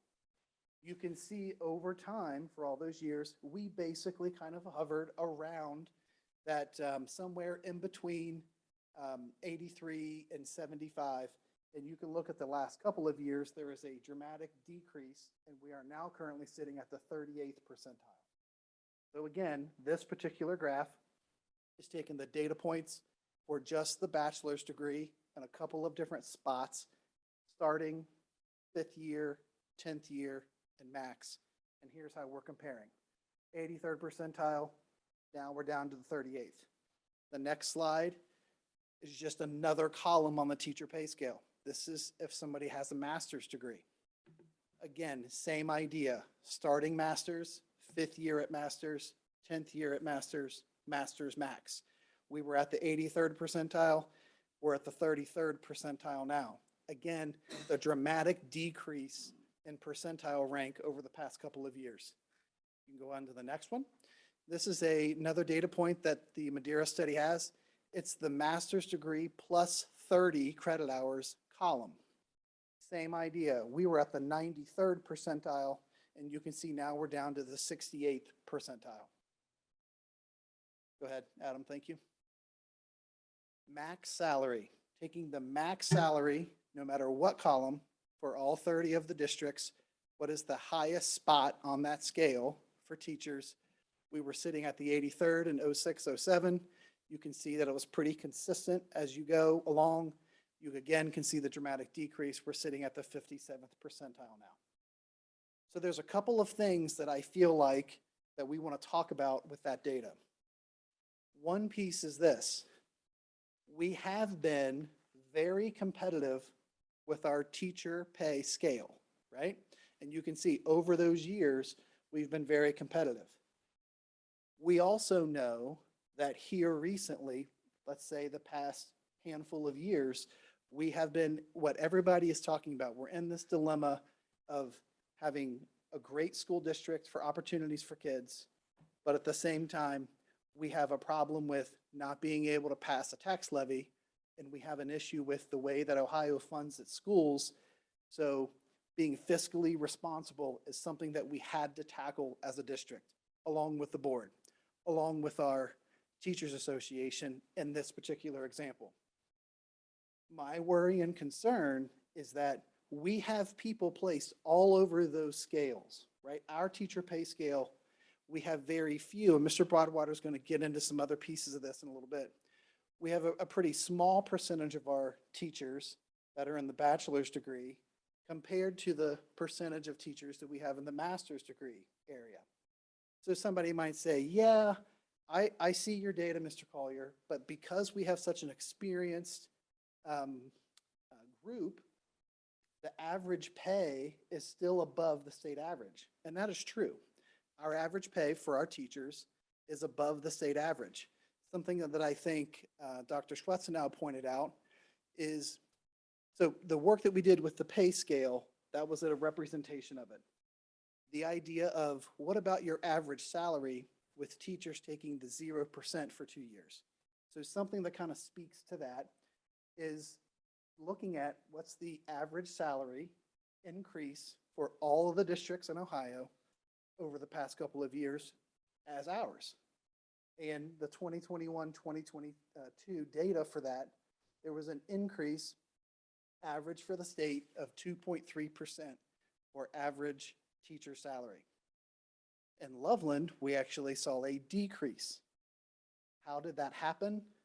A couple of things.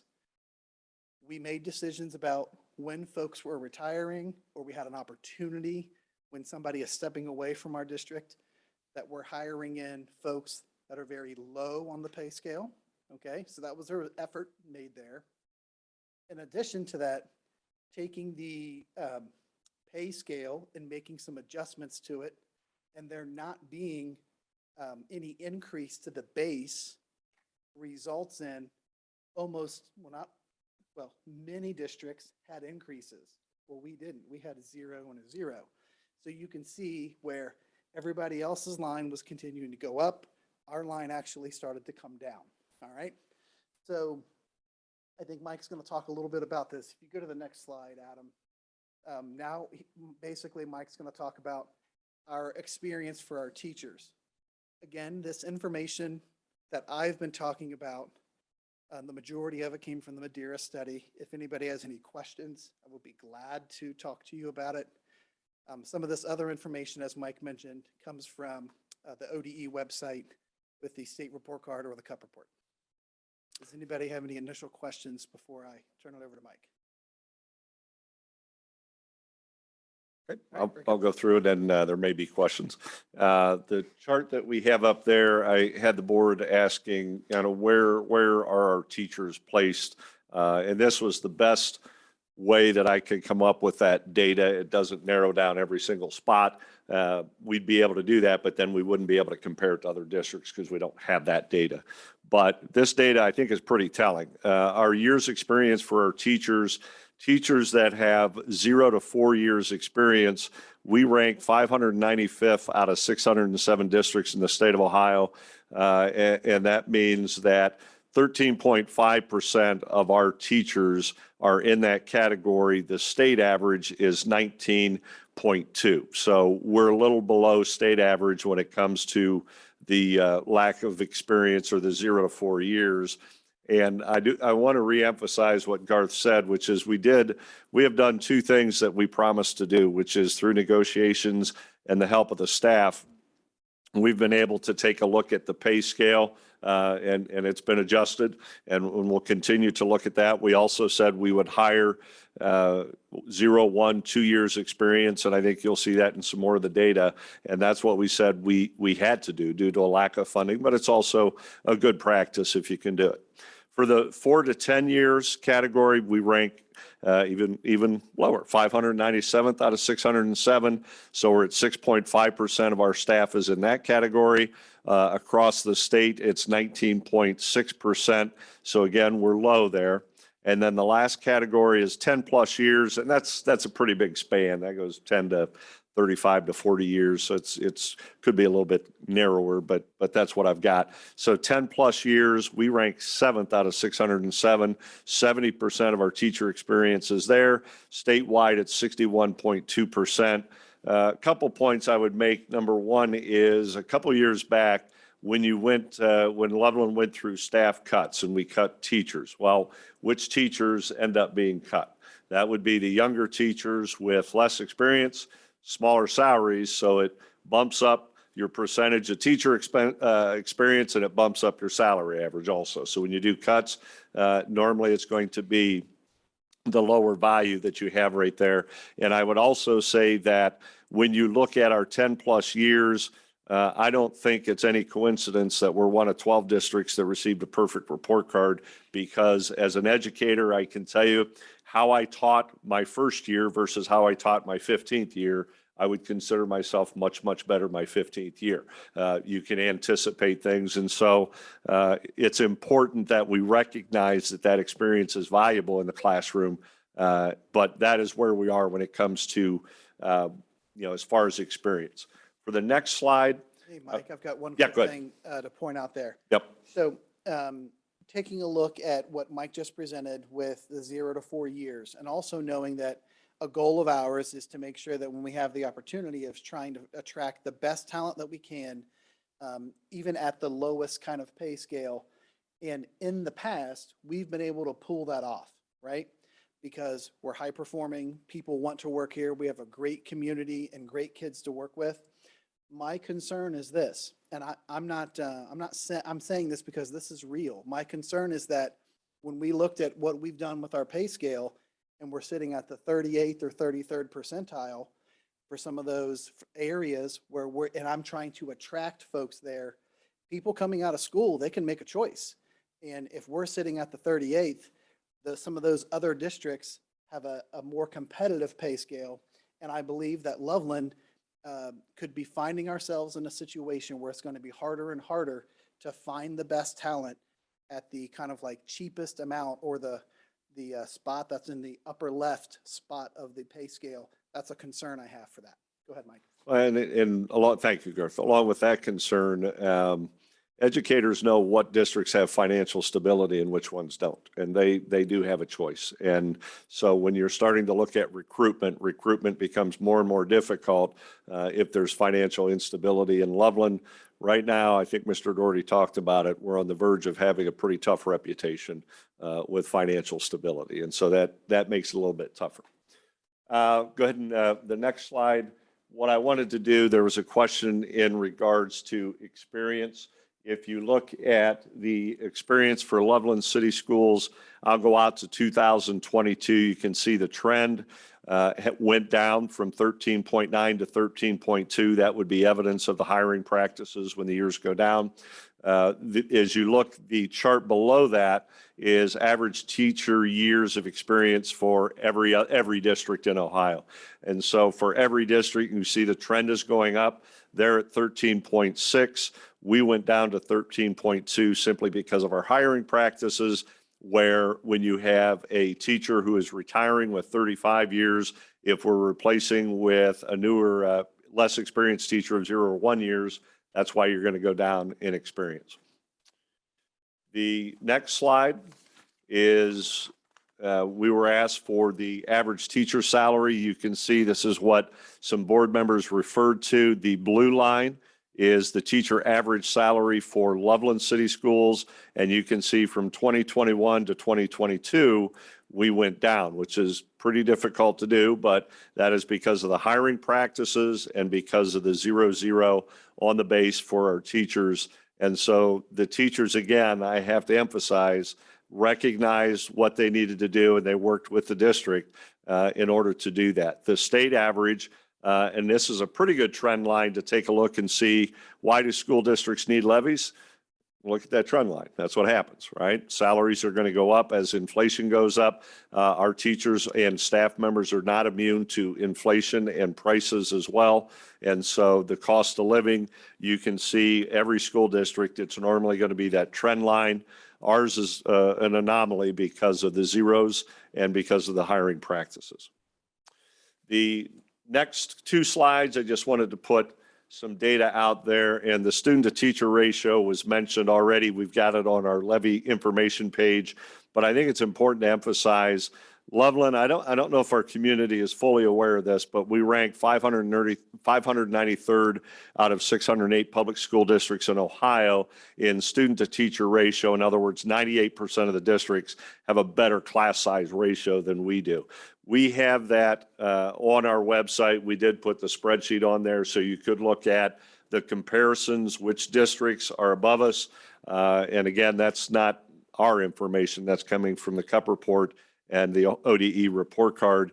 If we are forced to do additional cuts, which we are looking at, we are going to be virtually at the bottom 1%, if not at the bottom, when it comes to teacher support for kids. And so one example I'll give you, and people will say, well, what's the actual class size? What does that mean? Well, the actual class size I can tell you, we're high compared to 98% of the other school districts in the state of Ohio. I think that's what you need to hear. I could give you example after example of the supports we don't have.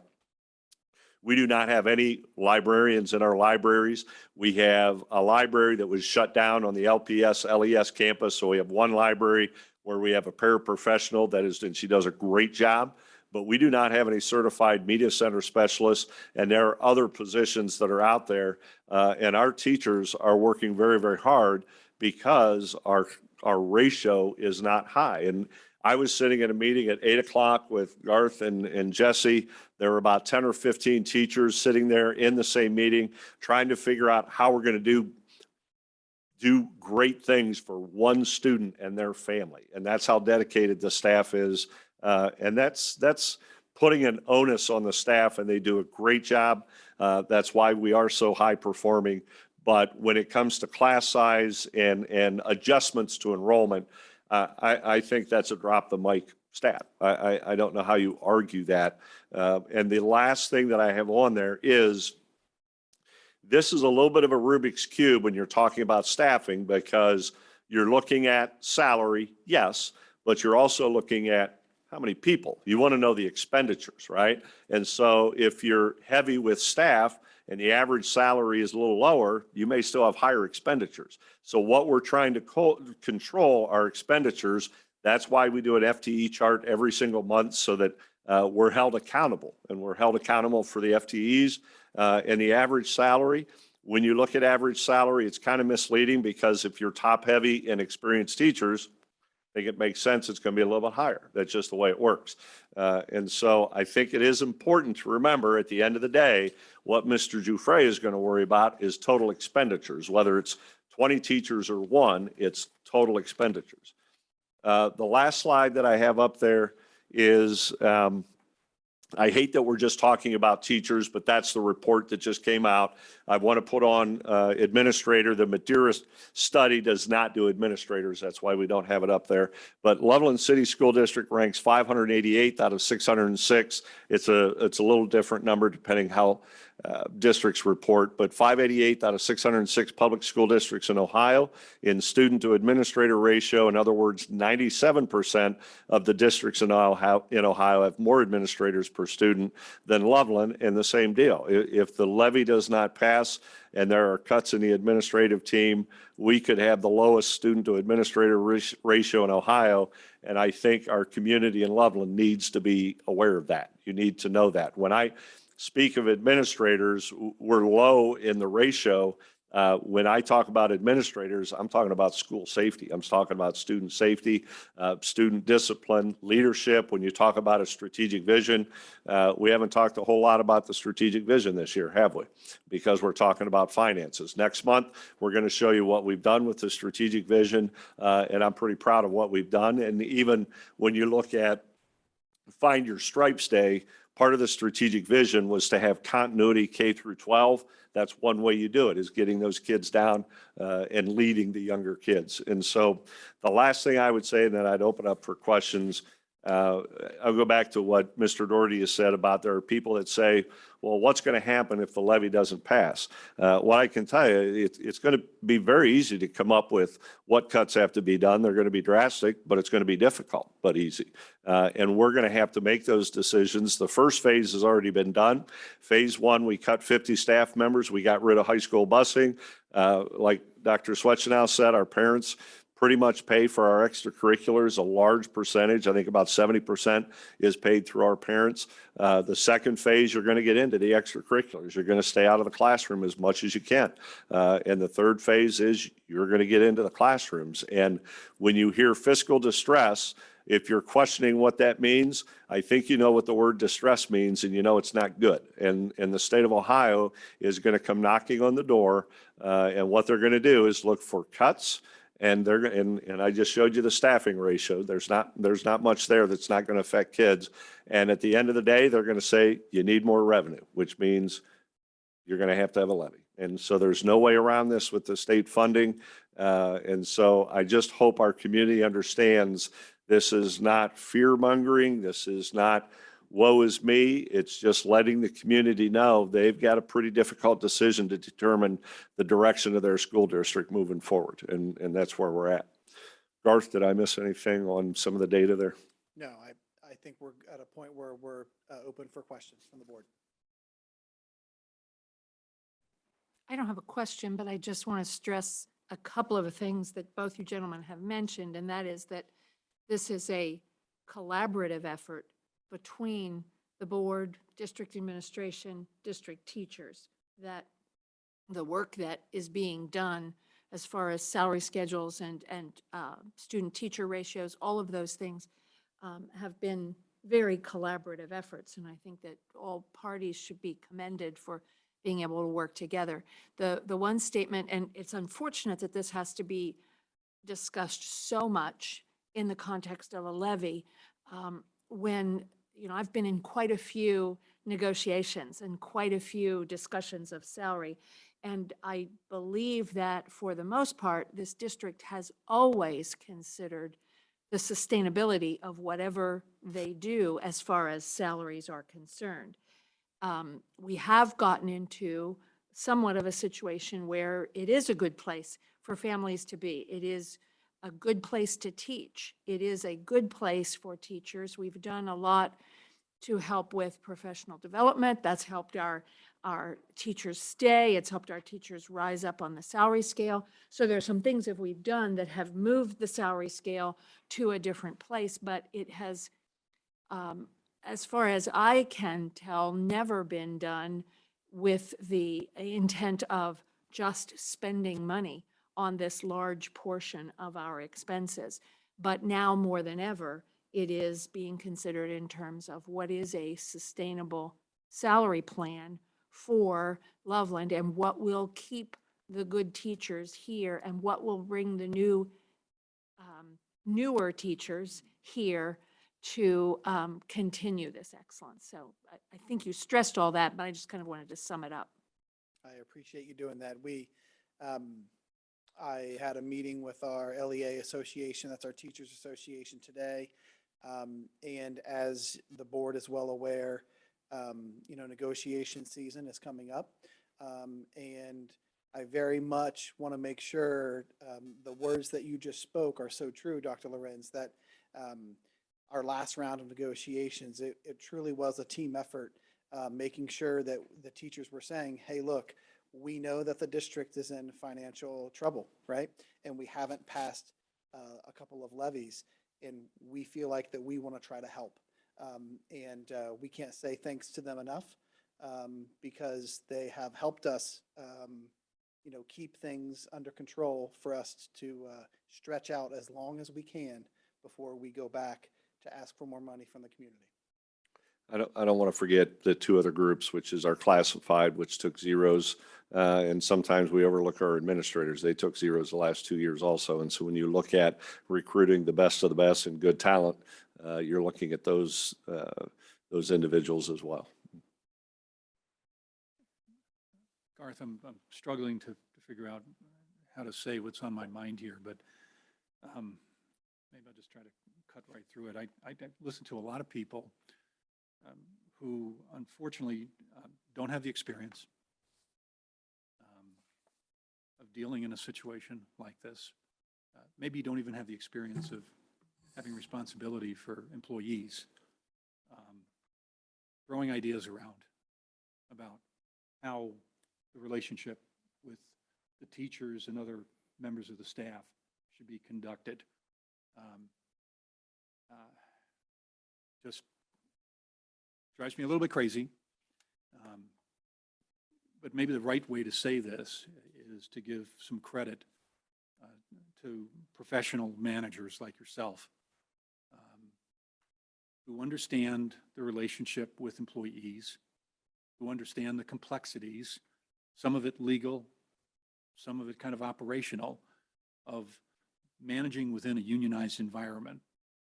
And there is a tremendous amount of skill, knowledge, and expertise that goes into running an environment like this. Very easy to sit on the sidelines and criticize what's being done or what should be done or what have you. But, you know, it's that old Teddy Roosevelt quote about the person in the trench actually doing the work. You guys do that. And I think it just needs to be called out a little bit to the community that there's a lot that goes into this. It's nowhere near as simple as it often gets talked about.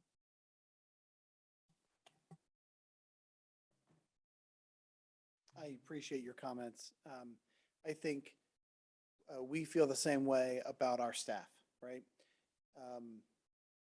We feel, which is the way that it should be, we feel like a lot of the credit needs to go to them. We feel like they're in the trench, right? But at the same time, what you're saying is true. You know, Mike put up the stat about, you know, the number of administrators per student and that ratio, and you can see where it's at. You can see where that's at for our teachers. You can see where that's at for our administrators. And everybody is working very hard. And the thing that gets missed almost every time that, you know, this becomes a topic of debate or criticism or whatever, is that these are the people that do the work of the district. These are the people that have to feel, I mean, all of us have been an employee working for somebody else, all of us, right? And you know how you feel if you like where you work, and you know how you feel if you don't like where you work. You do a much better job if you feel appreciated, part of the team, you know, inspired and all those kinds of things, than if you're feeling that you're not being managed well. So it's this balance of, you know, kind of managing the business of the district, but also being the leader of people that cause everything to happen here.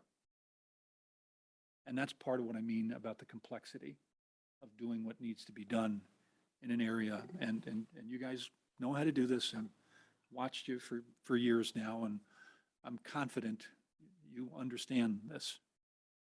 Well, I appreciate you saying that. I can tell you this, you guys made the right choice of bringing Mike here. He is the right person for the job. He is the right leader for us. We need to keep our positive momentum. Guys, you heard our student reps talking about things going on in our building. We saw the students being recognized today. We have really awesome things going on here. The cloud, the black cloud over all of this is that we are in financial trouble, and we don't want that to impact what was on showcase tonight, right? I mean, and it goes with down to any member of our staff. It doesn't matter what their job is: cooking food, cleaning our buildings, building principals, teachers, paraprofessionals, nurses. It goes on and on. We have people who go above and beyond all the time, and we have great families and kids to work with, and you can see the outcomes every time we talk about things. I still yet have not had anybody question, how are we doing with academics? How are we doing with how we stack up with folks and what you saw tonight? I mean, this place is really great, and we need to keep it that way. Times like this, you'll continually find are the greatest test of leadership that you may ever experience. How you keep people focused, positive, causing great things to happen in the face of significant diversity. That's not the right word. Adversity. Adversity. Yep. Something, you know, came right up, but it didn't come up fast enough there. But yeah, it's a very challenging environment. This won't mean a lot to you, but now, but when it's over, you'll understand. You will be better leaders, all of you, for doing what you're having to do right now. So just know that we appreciate it. Stay strong. Help your people stay strong. And as a community, I hope that we find our way through this pretty soon so we can lift this black cloud and move on with life. I appreciate the nice words. Garth, last month, what'd you ask for? A couple days off or to work from home? After that comment, maybe I'll let you have a day or two but I appreciate it. And I think tonight, if you look at the robotics, I know they're not part of the teaching staff, but why is that program so good? Why is it so good? Because adults are in it, and that's what teaching is. And our teachers are awesome. I think what Garth asked for last month was as many days off as he could, as Yes, he could if ask you, for. if you That's right. recall, Yeah. I think Mrs. Viox was talking about Well, let's some not of the let this get out of feedback. hand. Moving I'm gonna on, give you next first- on the agenda. First week in April. Oh, You got it. okay, spring break. Sounds good, Mike. All right, any other questions? I actually had some questions written down that you guys completely covered, so it was a very thorough presentation. I think that we have a challenge. The challenge is that we have a very experienced staff. Staff makes more money the longer they stay on, and so people can easily go to the bottom line number. Well, your average staff pay is this, and that's too much. But as you've shown, there's a lot more detail to it. And in the graphs that we showed in the Madeira salary report, I mean, they're literally, I mean, it's plummeting off a cliff how much we've tracked downwards over where we were just 2 years ago. So now you're going to have another set of challenges, which is how do we advocate for keeping our teacher pay structure at the level that we think is appropriate in the face of very little in the way of revenue. So I look forward to how you navigate further leadership challenges. Yep. I think that means no days off. Forget the first week of April. Never mind. That's why I just told them how great they are. So the expectation is set. Okay, Mr. Broadwater, Mr. Carlier, is that it for your superintendent updates? So concludes my superintendent update. Yes. I mean, thank that you. was a lot. That was plenty. Thank you. We have a couple of other discussion topics. The first one that's there is the Narcan policy, or as it reads, it's the overdose reversal policy. And that is coming through from Dr. Puerta, who is unable to be here this evening because she's at a conference for a Right. couple of days. So this is the first reading of this policy. One thing that it does is highlights the issue that has come about with policy consulting that we have. This policy is unfortunately a policy that is being recommended because it may be needed. We hope that it's never needed, but the reality is that it might be needed, and we're getting advice that we should have this policy, has been vetted by Hamilton County ESC, by their expert in helping many districts put this policy together. But our policy consultant has offered a policy and said, but we don't think you should have a policy, but here's the policy that you could have if you decide to have it. So we've kind of been working on this through a lot of avenues. So there is room in this policy if you see anything that you want to ask about, want to discuss. It has been adapted for Loveland so that it specifies that anyone who can administer naloxone or Narcan is certified by the Board of Health, not by the Board of Education, but by the Board of Health, that there are specific individuals in each building who would be able to do this. There are specific policy regulations that they would follow. It is also specified in the policy that it will be in specific buildings.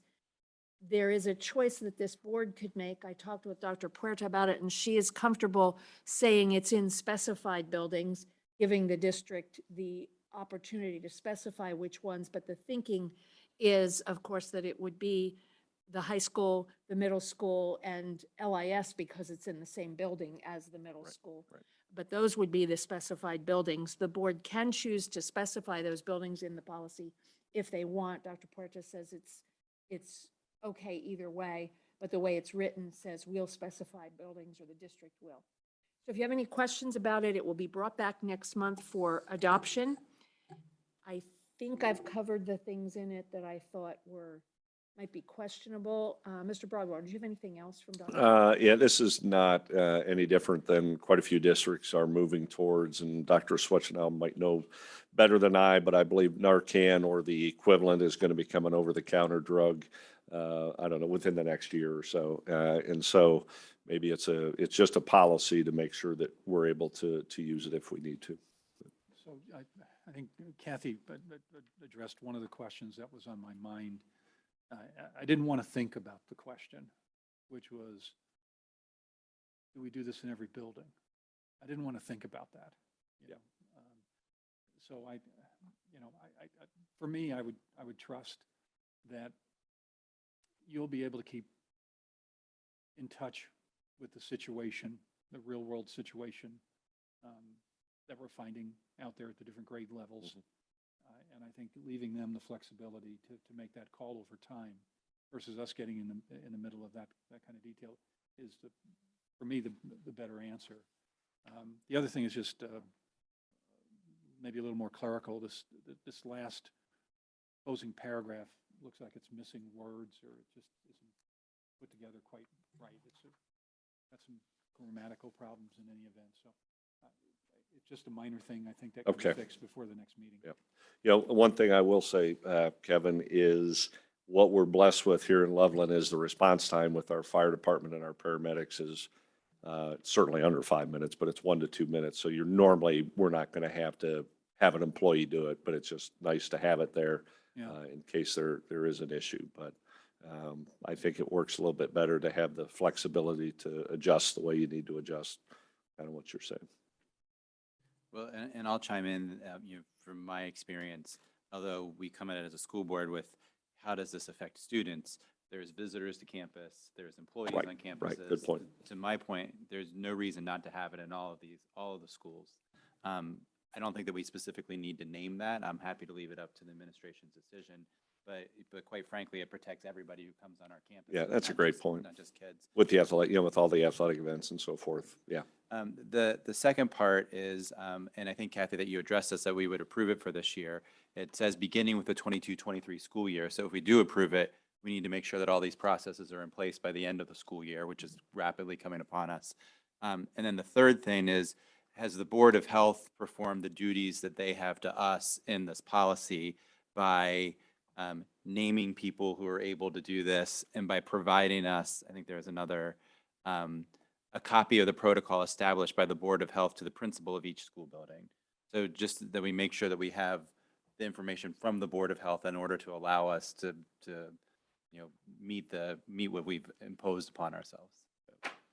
Yeah, currently it's only going to be the school nurse, not health aides, but school nurses, but that's a good point. We'll dig into that. And it says an employee of the board who has been authorized by the Board of Health. And has the Board of Health said any school nurse is School nurses, authorized? yeah. Okay, great. Anything else about the Narcan policy? It will come for approval next month. The next item for discussion is handbook overview changes. Those will come up. Let me make sure I'm right about this. Yes, we will be voting on those. We will be making a resolution to approve, as we do each year, the handbooks. The full handbooks are now all available online. So all you are seeing in your content this evening in Board Docs is anything that has been changed. You will not be surprised to know that I did proofread that document, and I did find a couple of grammatical things that I have turned in to ask them to fix those grammatical things. And then probably the most fun one that I found is that in the paragraph, almost the last paragraph before it says LHS, says the board directs the superintendent to authorize the use of dogs trained in detecting the presence of drugs. And it further down says use of dogs may be unannounced and random. If a trained canine alters to a particular vehicle, I don't think we're talking about morphing into a vehicle. I think we're talking about alerts there. So we'll get that fixed if the I dog thought it might have been alerts. a technical dog training. Dog term, training yeah, thing? but Oh, apparently you just not. assumed. No, I think it's alerts and it was alters instead. So With all of your grammatical expertise, did you catch the duplication of the last bullet point on the first page? duplication of the Shows on the bottom last. of the first page and the top of the second page. I did not. Super minor, super minor. Is that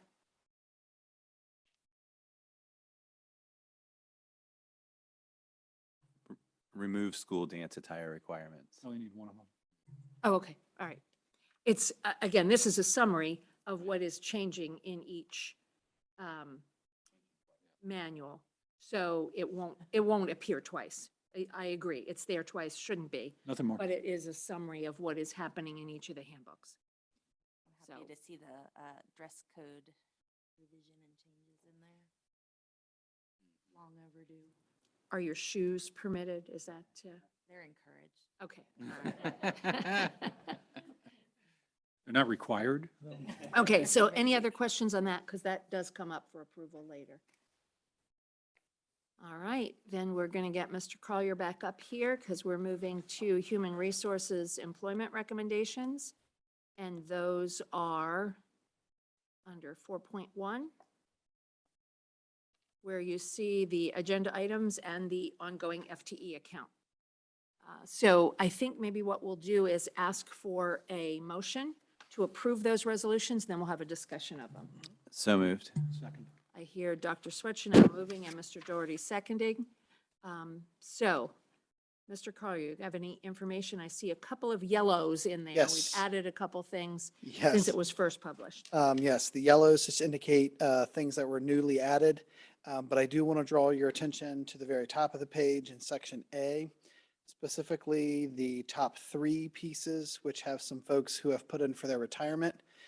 2 of them are with us, and I know them, and I want to make sure to publicly thank Miss Judy Leamy, who has been a district nurse here for a number of years. To be honest, I'm in my 21st or 22nd year here. I don't remember a time of Loveland City Schools nursing that didn't involve Judy Leamy. She is a class act. She is going to be really, really missed. And Loveland Schools is a better place because of Judy Leamy. Just wanted to make sure to point it out. We also have a retirement of an art teacher at the high school, Jennifer Grant. The art program and, the arts in general, including our art program here in Loveland, is very, very strong. Jennifer and the rest of her peers have students produce some of the most awesome artwork that you've ever seen. Her work and what the program has done under her leadership is quite remarkable. So Loveland High School is going to miss her, and Loveland City Schools is going to miss her. There is a third, the number 2 there. I bet Susan is a great person. I don't personally know her. She works at St. Columban, which is, so basically Rob would be better to kind of talk about how this works. But basically, the funding that we get that then goes to St. Columban for this position, that's how that works. Can you help me with that? She's our employee.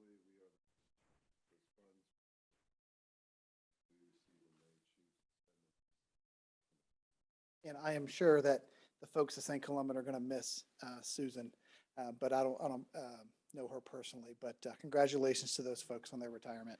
Could I jump in and just say congratulations to Judy Leamy? And without Judy Leamy, we did not get through COVID as well as we did. And her husband did all the data, Kevin. And so she is unbelievable and a workhorse and does so many things. And Jennifer, along with her, the art teacher, there's so many great projects when you walk through the high school. So congratulations to both of them. Thanks, Mike. Yeah, thank you. A couple of other things I want to make sure to point out is quite a long list of some additional time that some folks needed. Really what this is that some of these folks are all taking turns riding a bus with some special needs students that we had a need for. So you can see here, for example, there's multiple people, but it is during a specific time for a specific reason, and it is the total list of people that could be doing that. And then you see below, there are some folks that just needed approval for 1 extra hour for the same type of work. So even though the list is long, I don't want to give the wrong impression about that. And thanks to these folks this is another example of going the extra mile. When we need something that is outside of their normal day, we have folks that volunteer to do it. And when I say volunteer, yes, they're getting paid the extra hour, but they very easily could just say, I'm good. I've worked my day and I'm on. But these folks care about these kids, so thanks to them. And Then the FTE chart, which of course is there every month. Just want to make sure that folks see the notes section at the bottom.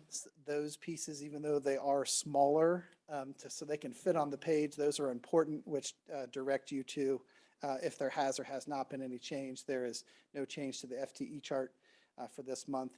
That was because there were two different spots, and it says and explains this in that notes section.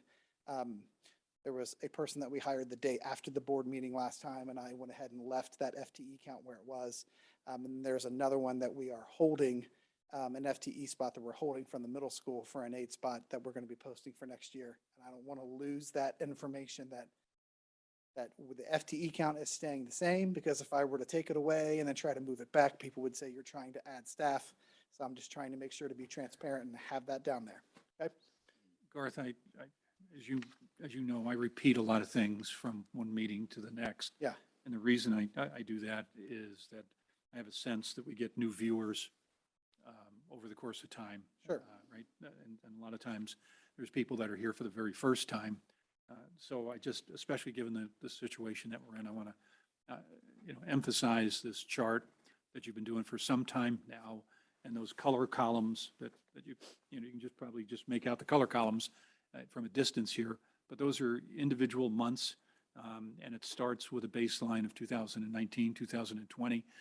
So you track monthly headcount, and our goal, Mike, has been not to change the headcount, and this chart actually it tells us that's exactly what's been happening. If you look at when Garth and I started last year, the FTE numbers are down, which we're not trying to go way down, but yeah, it's to monitor. So this is a tight, disciplined management technique that you guys have been doing for some time now. And it's one of the things that people should understand is a tool that's being employed. Well said. Thank you. And if anybody ever has questions about the FTE chart, whether it's the board or the community, I'm open to help explain, what those sections are, what they represent, and that kind of thing. FTE meaning full-time equivalent for staff members. Garth, I wanted to mention that I saw your memo that you sent out. Apparently last Friday was a pretty challenging day for need for substitutes and need for Yeah. coverage. And so once again, appreciative of all those folks who had to step up and, cover for folks who were out Absolutely. for sickness or whatever reason. It was a Yeah. tough day. Thanks for mentioning it. Dr. Lorenz is basically, I sent out a message kind of thanking some folks who, again, kind of went out of their way to make sure that we're doing right things for kids. Since COVID, during that time period, our fill rate for substitutes, it had been extremely difficult during that time. We're in a much better spot with that now. There was a day last week where we had a number of folks that needed to be out, and our sub rate coverage rate was lower. It was the lowest that we had for the year so far of each, and that's an each day kind of stat. But basically, in the buildings where we had issues, we had teachers who were willing to say, I'll help cover. So on times where they may have had their lunch or they may have had their planning bell, they were jumping in to cover classes for folks. And, it's just one of those things where this group of people, and it doesn't matter what classification they're in, when things are needed, they step up, which is really great. So thanks for pointing it out, Dr. Lorenz. Anything else? All right. Mr. Giuffre, can we vote on that? Dr. Schweitzer? Mr. Doherty? Yes. Reverend Eilert? Yes. Dr. Lorenz? Yes. Mrs. Washburn? Yes. Motion carried. We then move into the treasurer's portion of the meeting, and there are two different items there. So the first item is the standard financial reports. So I will move that we approve the amended appropriations and accept the regular financial reports. Is there a second? Second. Mrs. Washburn seconded. Mr. Giuffre, report for us or questions from the board for Mr. Giuffre? I do have a couple comments. We're 8/12 of the way through the year, so this is not a definitive time because we still have outstanding collections for real estate taxes. Of course, salaries and benefits are pretty steady, but we're right on course from where we should be. We're within just over 1% of basically having more resources available as a result of operations, everything notwithstanding. Next month, what I think we would like to do is share with you what we know about where the budget's headed. I sent some information to you. I think after everyone sat down for a minute to try to figure out what was going on in Columbus, we put some numbers together. So I'll share some of that with you, as well as where Loveland falls in the state of Ohio with regards to our state funding, our guarantee, and all of those details. As for this, for the month of February, we are at about $275,000 of interest year to date, and I'm not going to get tired of talking about that. We also have an amended appropriation because we're not using the contingency. And I'll just tell you that what that is representing this time is the replacement of AEDs in the general fund, increase in auxiliary service funds, which we typically find out as we go throughout the year. And then we received a school safety grant that I think we talked about last month. I think Mr. Ames brought it up, and that was a $461,250 increase to the $100,000 grant that we had received before for the LIS and LES. So those are the amended appropriations. And so next month we'll give you a bit more of a report of where things lie with regards to House Bill 1 and 33 and Bill MOP. Rob, I'd like everybody to, including myself, to stay clear on how you think that the year end from a cash balance change is occurring, because there's actually some good news in here. There's some bad news and some good news, right? But the net of it all in terms of impact on our year-end cash balance, could you just comment on that briefly? So I always say this: if the projections vary, it's either because of a timing difference, which is real estate taxes currently collection, something changed, or I'm wrong. And so I try to address all of those, but currently where that lies is that our projections are on track and are very realistic on our revenues and expenditures. As you would like, you want your expenditures to be under your projections. They certainly can't be over, because that would be a budgetary compliance issue. And so they are within, and you want them to be within 1 or 2%, and they are. With revenues, same thing. We're more closer to 1%, but our revenues are coming in where we had projected. So those two things combined brings the projected ending balance up by just over 1% more than what we had projected of expenditures. So at year end, how do you see our year-end cash balance changing from the previous year? Just slightly higher than projected, but lower than last year. And By about how much would you say? about 3 million. That's the key point. I want, that's the number I'm focused on right Yes. now, because we've got this declining cash balance, and we're talking about serious money that, if the forecast holds, gets worse each of the next 2 years. Yes. And it becomes, 3 million is a big number, Yes. right?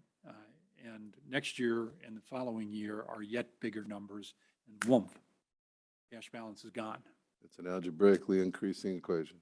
Right, okay, so a little bit of good news, but not a material change to our situation. No. And Okay. both Rob and Kevin, just for anybody who's trying to follow along with you, if I'm correct in knowing where these numbers came from, it's the monthly financial report, and you're really on page 3, I think. Yes. Sound right? There are 4 reports in the monthly financial report for the month. I call it a binder for the month of February. The first 8 pages are very represent the forecast and how it's laid out.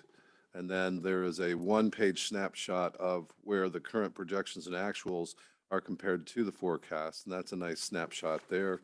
And then the next page is a traditional, is the same, similar, but it's showing each month and what's left as projected.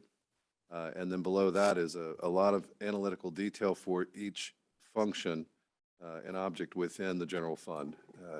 And it gives year over year and month to month for the last three. I brought that up for two reasons. One, to me, it's very easy and clean to read, and I appreciate that you've taken the time to develop a report like that. And two, anybody who says that there's not transparency in our financial operations doesn't know where the data is. So thank you for doing it. Just to repeat, that's in the folder that's called the Loveland City School District Financial Binder. All right. Any other questions or discussion? Can we vote on that, Mr. Dufresne? Dr. Lorenz, Yes. Mrs. Washburn, Yes. Mr. Darty, Yes. Reverend Eilert, Yes. and Dr. Schwetchenow. Yes.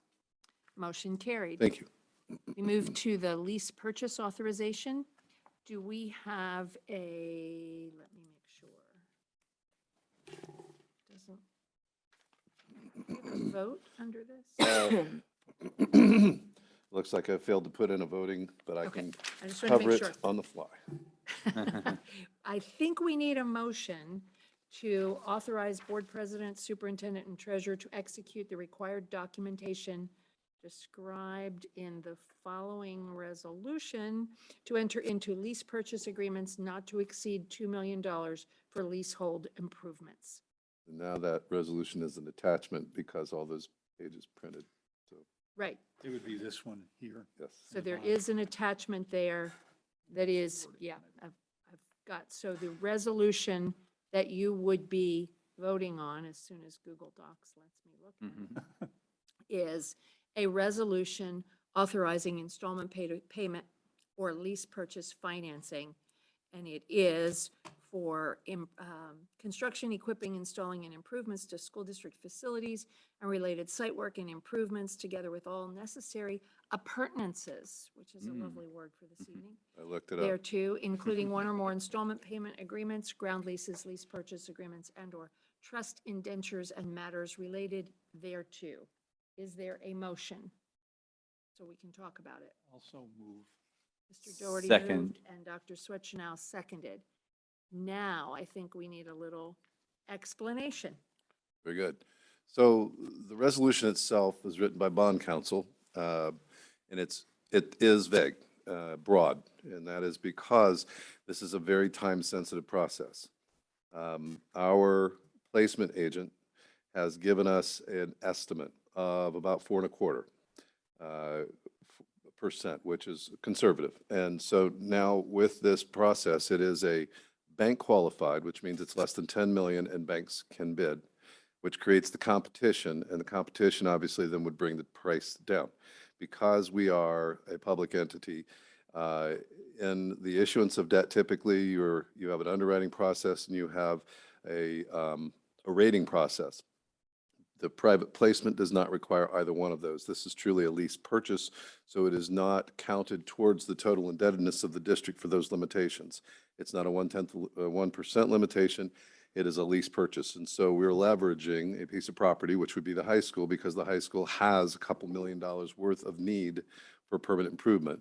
And the reason that we're doing this now is because as John Ames, who has laid out for the next couple of years the need.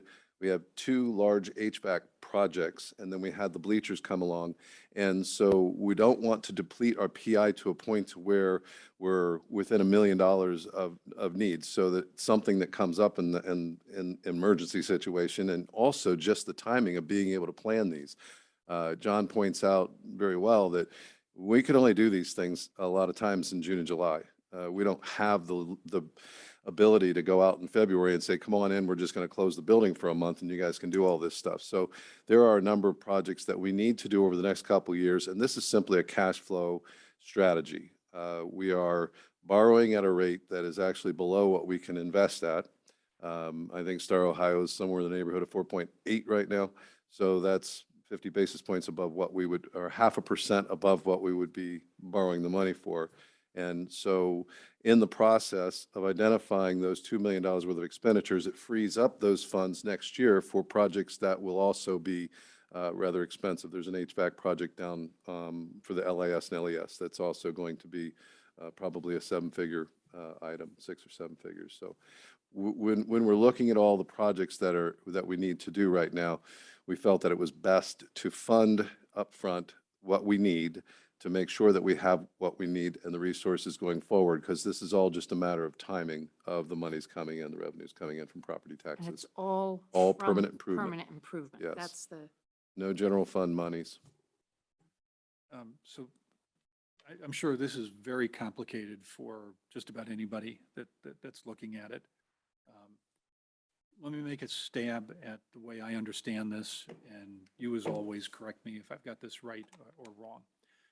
But this story starts with the fact that, well, how old is the high school? I don't know actually how old the high school It is. was born in 1992.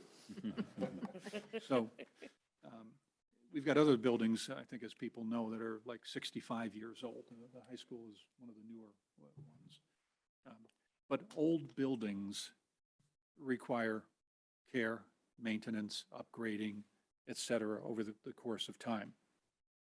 For those of you that don't know, John Ames has usually all these various things planned out for years in advance by building. He really does a pretty nice job of this. We're finding ourselves, I'm going to say this, but I think we're finding ourselves in a situation where the PI is probably in the early stages of getting tighter, because like everything else property tax wise, it's fixed. It's been the same thing for how many years? 08 or something? I think it was 08. 2011, 14, 11. Yeah, well, in any event, it fixed amount of money, and we do something that's a little different from a lot of school districts. If you look at levies that are out there for other school districts, they will often combine general operating costs with plant building improvements and things of that nature. We separate the two, which turned out to be a really good thing, because it's given John Ames the ability of sort of cash certainty to plan out these upgrades or replacements or whatever is necessary, building by building by building. But we're at that point where the timing of what John thinks is needed versus the cash inflows is a little backwards right now. We don't get all the cash for another couple of years to get all of this work done. So we're effectively taking a loan out that's secured by the building. Banks will compete for this loan, and hopefully we'll get a good interest rate on it. They will give us the cash. We have an obligation, if I read the bond document properly, we have an obligation to do the improvements. We can't just sit on it or spend it for something else. We have to spend it on the buildings. And then with the inflows from our PI levy over the course of time, and it is PI, to Kathy's point, the general fund is not included in this. We will pay back the loan. Hopefully in a couple of years, everything will be evened up. We'll have buildings that are updated with the right technology, and the bill will be paid for. That's essentially the story. Do I have it right? You do, and this document allows for 15 years. We're only going to probably go 5. It allows for 6 For and the a quarter. repayment. Yes, the terms in the document allow for that flexibility so that we're able to make it work for our needs. And the negotiations in the process, which is part of it, is embedded in here, that the authorization goes with the 3 folks that the board's pointing to execute these documents. Yeah, I don't want it to be lost in the discussion that it was able to be started. The funding was through ESSER funding for the first couple of campuses. And the emphasis really was, when you're out of COVID, I guess you forget a little bit, but the air quality and the bipolar ionization, there was a heavy discussion. And so even with this project, 17% of it's going to be funded with ESSER funds. And then the other part of the equation is, when you look at controls just means the software and how you're going to do it. You would like to have the controls to be uniform throughout the district, and software. If John were here, would say your software that's 15 years old. I use Commodore 64. He might use an Apple IIe, but it's old technology. And so being able to update it, ESSER funds certainly help nudge us in a good direction with it. And it is just PI funds, not touching the general fund. And that PI was originally 5 mils, it's now 3.85. Did we say out loud too that the part of the resolution is to not, that the amount will not exceed $2 million? Correct. It definitely says that, yes. Rob, there's one other part that and I think that we can work around it without too much trouble, but to go into the document itself, it says that the purpose is to, for equipment acquisitions at Loveland High School, collectively the project. And I know that you just brought up, and then we have other needs, including a large capital expense next year off the high school campus. Right. Will we be able to use these funds for that, No, we'll or? be able to use the funds that we're not spending on that. So all of the monies that we will be spending will be high school related. And there are $2 million worth of project over the next year or two for that purpose. Okay. Yeah, I So believe you the have last PI money campus, that you can use. So to freeze up PI money for other purposes, yes. the last campus for the bipolar and the unit controls, or this is this Right. campus. Oh, I'm sorry, we got the wrong, Okay. this one, yeah. But and again, our anticipation is that over the period of time that we hold this loan, we will have $2 million worth of expenses at the high school that can be apportioned to it, thus freeing up other money. Yes, Even though part of the reason we're asking for the 2 million is to free up that other money. correct. And if we were to wait and spend the money that we currently have on the high school, then we'd be challenged to be able to find the collateralization in order to execute it. So that's why we jumped on it, because it's a great opportunity for us to manage. And, you know, if we're not, while we're waiting for the controls to come in and everything else, we'll be making money to pay the interest and then some. I was gonna say, how much can we borrow? Well, I think what you said is Not the even interest 2 million. that we're getting on those funds almost pays. The spread is pretty tight. Currently, it pays more than what we would be paying on the debt. What we want to do when the time comes, when short-term rates start to go down, we want to throw that money out based upon the cash that we have available. And of course, that could change in the next couple of months. But in doing so, then we would be able to make sure that we don't make less, because short-term rates will go down quicker than they come up. What about origination fees? Well, again, there's no underwriting. It's just a placement agent and bond counsel. So those are the two expenses. And then the third party that collects the money that we pay twice, well, depending on how we structured it, should be twice a year for interest, once a year for principal. So not as expensive as debt can be when you have all of those other moving parts. So this is called a private placement lease purchase, and it's leveraging the asset for the debt. Okay, anything else?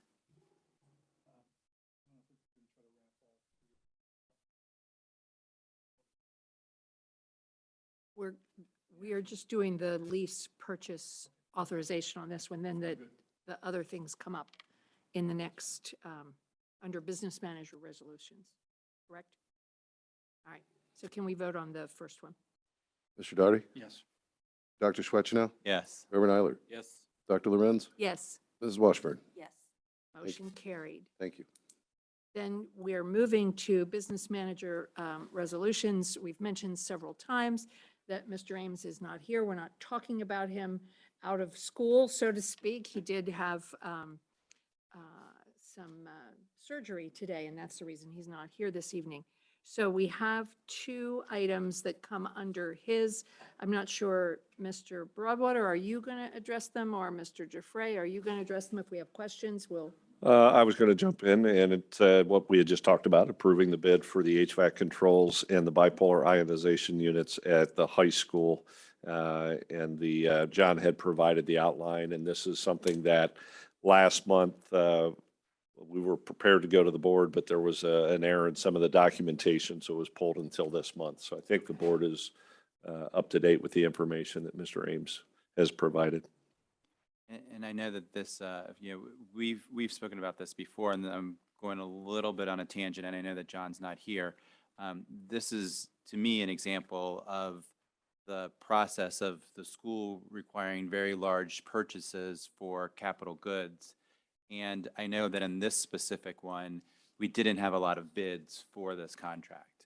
And it seemed to me like we should. John and I have talked about it, And I think that there's a lot of value to using the same kind of software, so you don't have a Commodore Right. 64 and an Apple II. Right. But I would also think that there's vendors out there that can provide those services. So I think that I'd like to say, like, in the future, when these things are being brought to us, I would like to see a contracting or a bidding process where we have more than one bidder, and that we know that we've done all of our due diligence to protect our money as much as possible.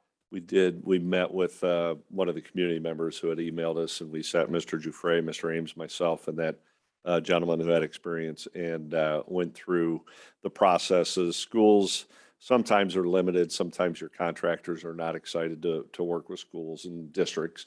But to your point, some of the suggestions was a little bit more lead time with the advertising, and so with the meeting, we had some good takeaways on to do exactly what you're talking about. Well, it's certainly an area that I have zero expertise in. It just, when we're presented here's your bidder, it makes me go, that doesn't seem like a bid, that seems like an offer. Yeah. I would add too, what I really appreciated, the community member that reached out to you and the way in which he did so. That it was Yes, a collaborative venture to say, I want to see the best for our schools. I trust you're doing your best. Here's some expertise that I have, because we don't know how all have this expertise. So here's how we can get better. And that's the kind of collaboration we really value as a district, to be able to partner with our community members to make the best decision. 100%. That's the way it's supposed to work. It was a very good discussion, both sides open to learning, and I think we had some good takeaways, kind of what Dr. Swetchner was talking about. Mike, the only other question I had was the two contracts here. They're the actual contracts. They're pretty detailed. I don't know who authored the contracts, but I assume that we've had our council review them Yes. and look for all the things that ought to be inside of them. Yes, so you would have the controls contract written up by that engineering firm, but then legal would go through and make sure that everything's status quo where it should be. Yes, but it was reviewed. Okay. Are we approving the contract as written tonight on both of Yes. those? Yes. We are, the proofreader in chief went through those contracts and found a couple of Yeah, discrepancies that got fixed, just simply numbers that Yeah. needed to be corrected. But we are approving the contracts, although you will notice that the resolution for the engineering design contract, the resolution that we are approving is in the amount not to exceed $88,000, where the amount that is in the contract is the percentage of what the actual number is, so. Yeah. The reason I was raising the question is the expertise of reviewing a detailed contract like this versus, approving, go ahead, let's do a deal and work out the details of it.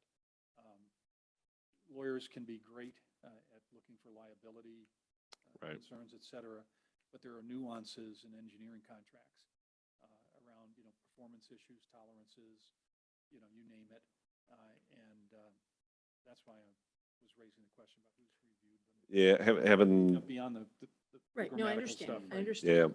having done quite a few of these contracts prior, with the same legal firm, they have certain attorneys that are experts in exactly what you're talking about. And so I know John had them review it. I don't know which exact attorney it was, but I know that the legal firm has their experts in it. All right, and I guess I assume that John has been doing this long enough that he knows what to look for in that respect as well. But this is like almost in a sense an architectural agreement. Sure. Yeah, right. The nuances of it, et cetera. Yes. Yeah. Mhm. Okay. All right, so we do have two items here. We have had discussion about both of them, but we have two different resolutions here. And I think it's probably best that we just leave it that way. So we would need a motion to approve first the bid for a motion to approve the bid for HVAC controls and bipolar ionization unit from ASA Controls in the amount of $1,087,000. So moved. Mr. Doherty moved. Is there a Second. second? Dr. Swetchnow seconded. any further discussion on that one? That's the one that we've talked about where 17% ESSER funds, that's mentioned in the part of the resolution. All right, Mr. Giuffre, can we vote on that? Mr. Darty, Yes. Dr. Schwetchnow, Yes. Reverend Eilert, Yes. Dr. Lorenz, Yes. Mrs. Washburn. Yes. Motion carried. Then we also need a motion to approve the contract with CMTA for the engineering design work required to replace those controls at LHS and install those units in the amount not to exceed $88,000. So moved again. Mr. Doherty moved, and I will second that. Any further questions on that one? All right, can we vote on that, Mr. Giuffre? Mr. Darty, Yes. Dr. Lorenz, Yes. Reverend Eilert, Yes. Dr. Schwetchnow, Yes. Mrs. Washburn. Yes. Motion carried. We then move into two board resolutions. The second one we've discussed quite a bit. The first one we have not yet discussed. I'm going to move to authorize the inclusion of the current threat assessment plan on file in the Office of the Superintendent in its emergency management plan as required by ORC Section 5502.262. Is there a second? Second. Reverend Eilert seconded. There was a lot of discussion on my part before this got onto the agenda. There is a state regulation that, well, there's a state edict that came out that said you will approve a threat assessment plan, program, policy, something. And the edict was less than clear. And I was less than thrilled with the edict because in my opinion, a Board of Education should not publicly approve a threat assessment plan. That would need to be a document that would then be a public document. And it seems to belie the purpose of having a threat assessment plan. So what we are asked to do this evening is to authorize the inclusion of the threat assessment plan within the emergency management plan of the district. That will comply with the state law that we are accepting administrative advice that says this plan has been created, does exist, has been vetted through the proper channels, and we are authorizing that it be included, that we have one. Is that as clear as mud? Without disclosing effectively Right. the contents of the plan. Right. So we have not seen the threat assessment plan. We are authorizing the district to have a threat assessment plan. Because the school board needs to authorize that. Because the state said the school board needs to do it. Thank you. So you were aware that we have one. I can say we have put a lot of extensive work into it this year. Dr. Puerta, Jesse Coles, and John Ames, but it's pretty thorough and we vetted it through Hamilton County ESC as well as following all the guidelines from the state of Ohio. This is just kind of an odd request that Dr. Lorenz is absolutely correct. It's kind of odd that it's here, but we do have one. All right. Any other questions that we can't answer? All right, let's vote on that. Dr. Lorenz, Yes. Reverend Eilert, Yes. Mr. Darty, Yes. Dr. Schwetchnow, Yes. Mrs. Washburn. Yes. Motion you. carried. The final, I believe, resolution of the evening is a motion to approve the updated student handbooks for the 23-24 school year. So moved. Second. Dr. Swetchnow moved, Mrs. Washburn seconded. I guess it's okay that it says singular because the handbook is a document. It exists in various forms for each of the buildings. But any questions on those changes? All right, then can we vote on that? Dr. Schwetchnow, Yes. Mrs. Washburn, Yes. Mr. Darty, Yes. Reverend Eilert, Yes. Dr. Lorenz. Yes, motion carried. The last I thing. was having some second thoughts about the shoe thing. I thought maybe you were worried about the dogs altering. Outside my experience. Okay. All right. The last thing on our agenda is an executive session. I will let those who are watching the video feed and those who are here in the audience know that there is no action to be considered after the executive session. And so we will, I think, hold the meeting in abeyance and come out and adjourn the meeting after that session. That's how we normally have done it for our recordings. So it sits up there and says we're in executive session. We'll come back and publicly adjourn the meeting. And so at this time, it would be appropriate for a motion to enter into executive session in accordance with ORC Section 121.22 G1, G4, and G8. Those sections are employment and compensation of a public employee, preparation for negotiations, and to consider confidential information related to, and there's a list of what this confidential information could be related to, including marketing plans, specific business strategies, production techniques, trade secrets, personal financial statements of an application for economic development assistance, or to negotiations with other political subdivisions respecting requests for economic development assistance. So those are the three items that we would go into executive session for. Is there a motion? So moved. Mrs. Washburn moved. Is there a second? Second. Mr. Doherty seconded. I have, can we vote on that? Mr. Giuffre, sorry. Mrs. Washburn, Yes. Mr. Doherty, Yes. Reverend Eilert, Yes.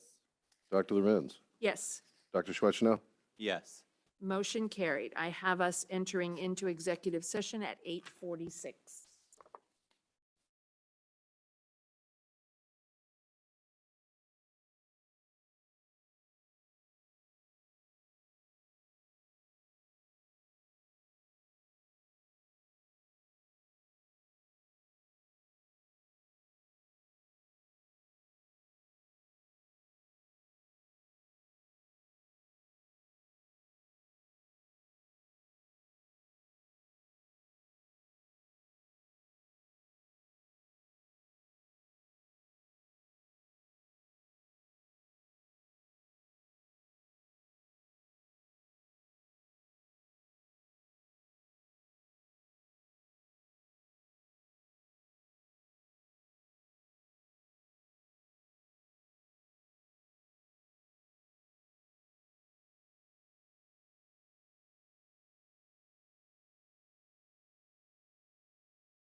I'm just going to say that we're back in session. We came out of executive session at 10:18.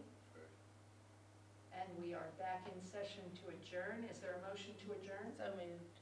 Mrs. Washburn moved. Is there a second? Second. All those in favor say aye. Aye. Aye. Motion carried. We are adjourned at 10:21. 10, 10:20. 10:20.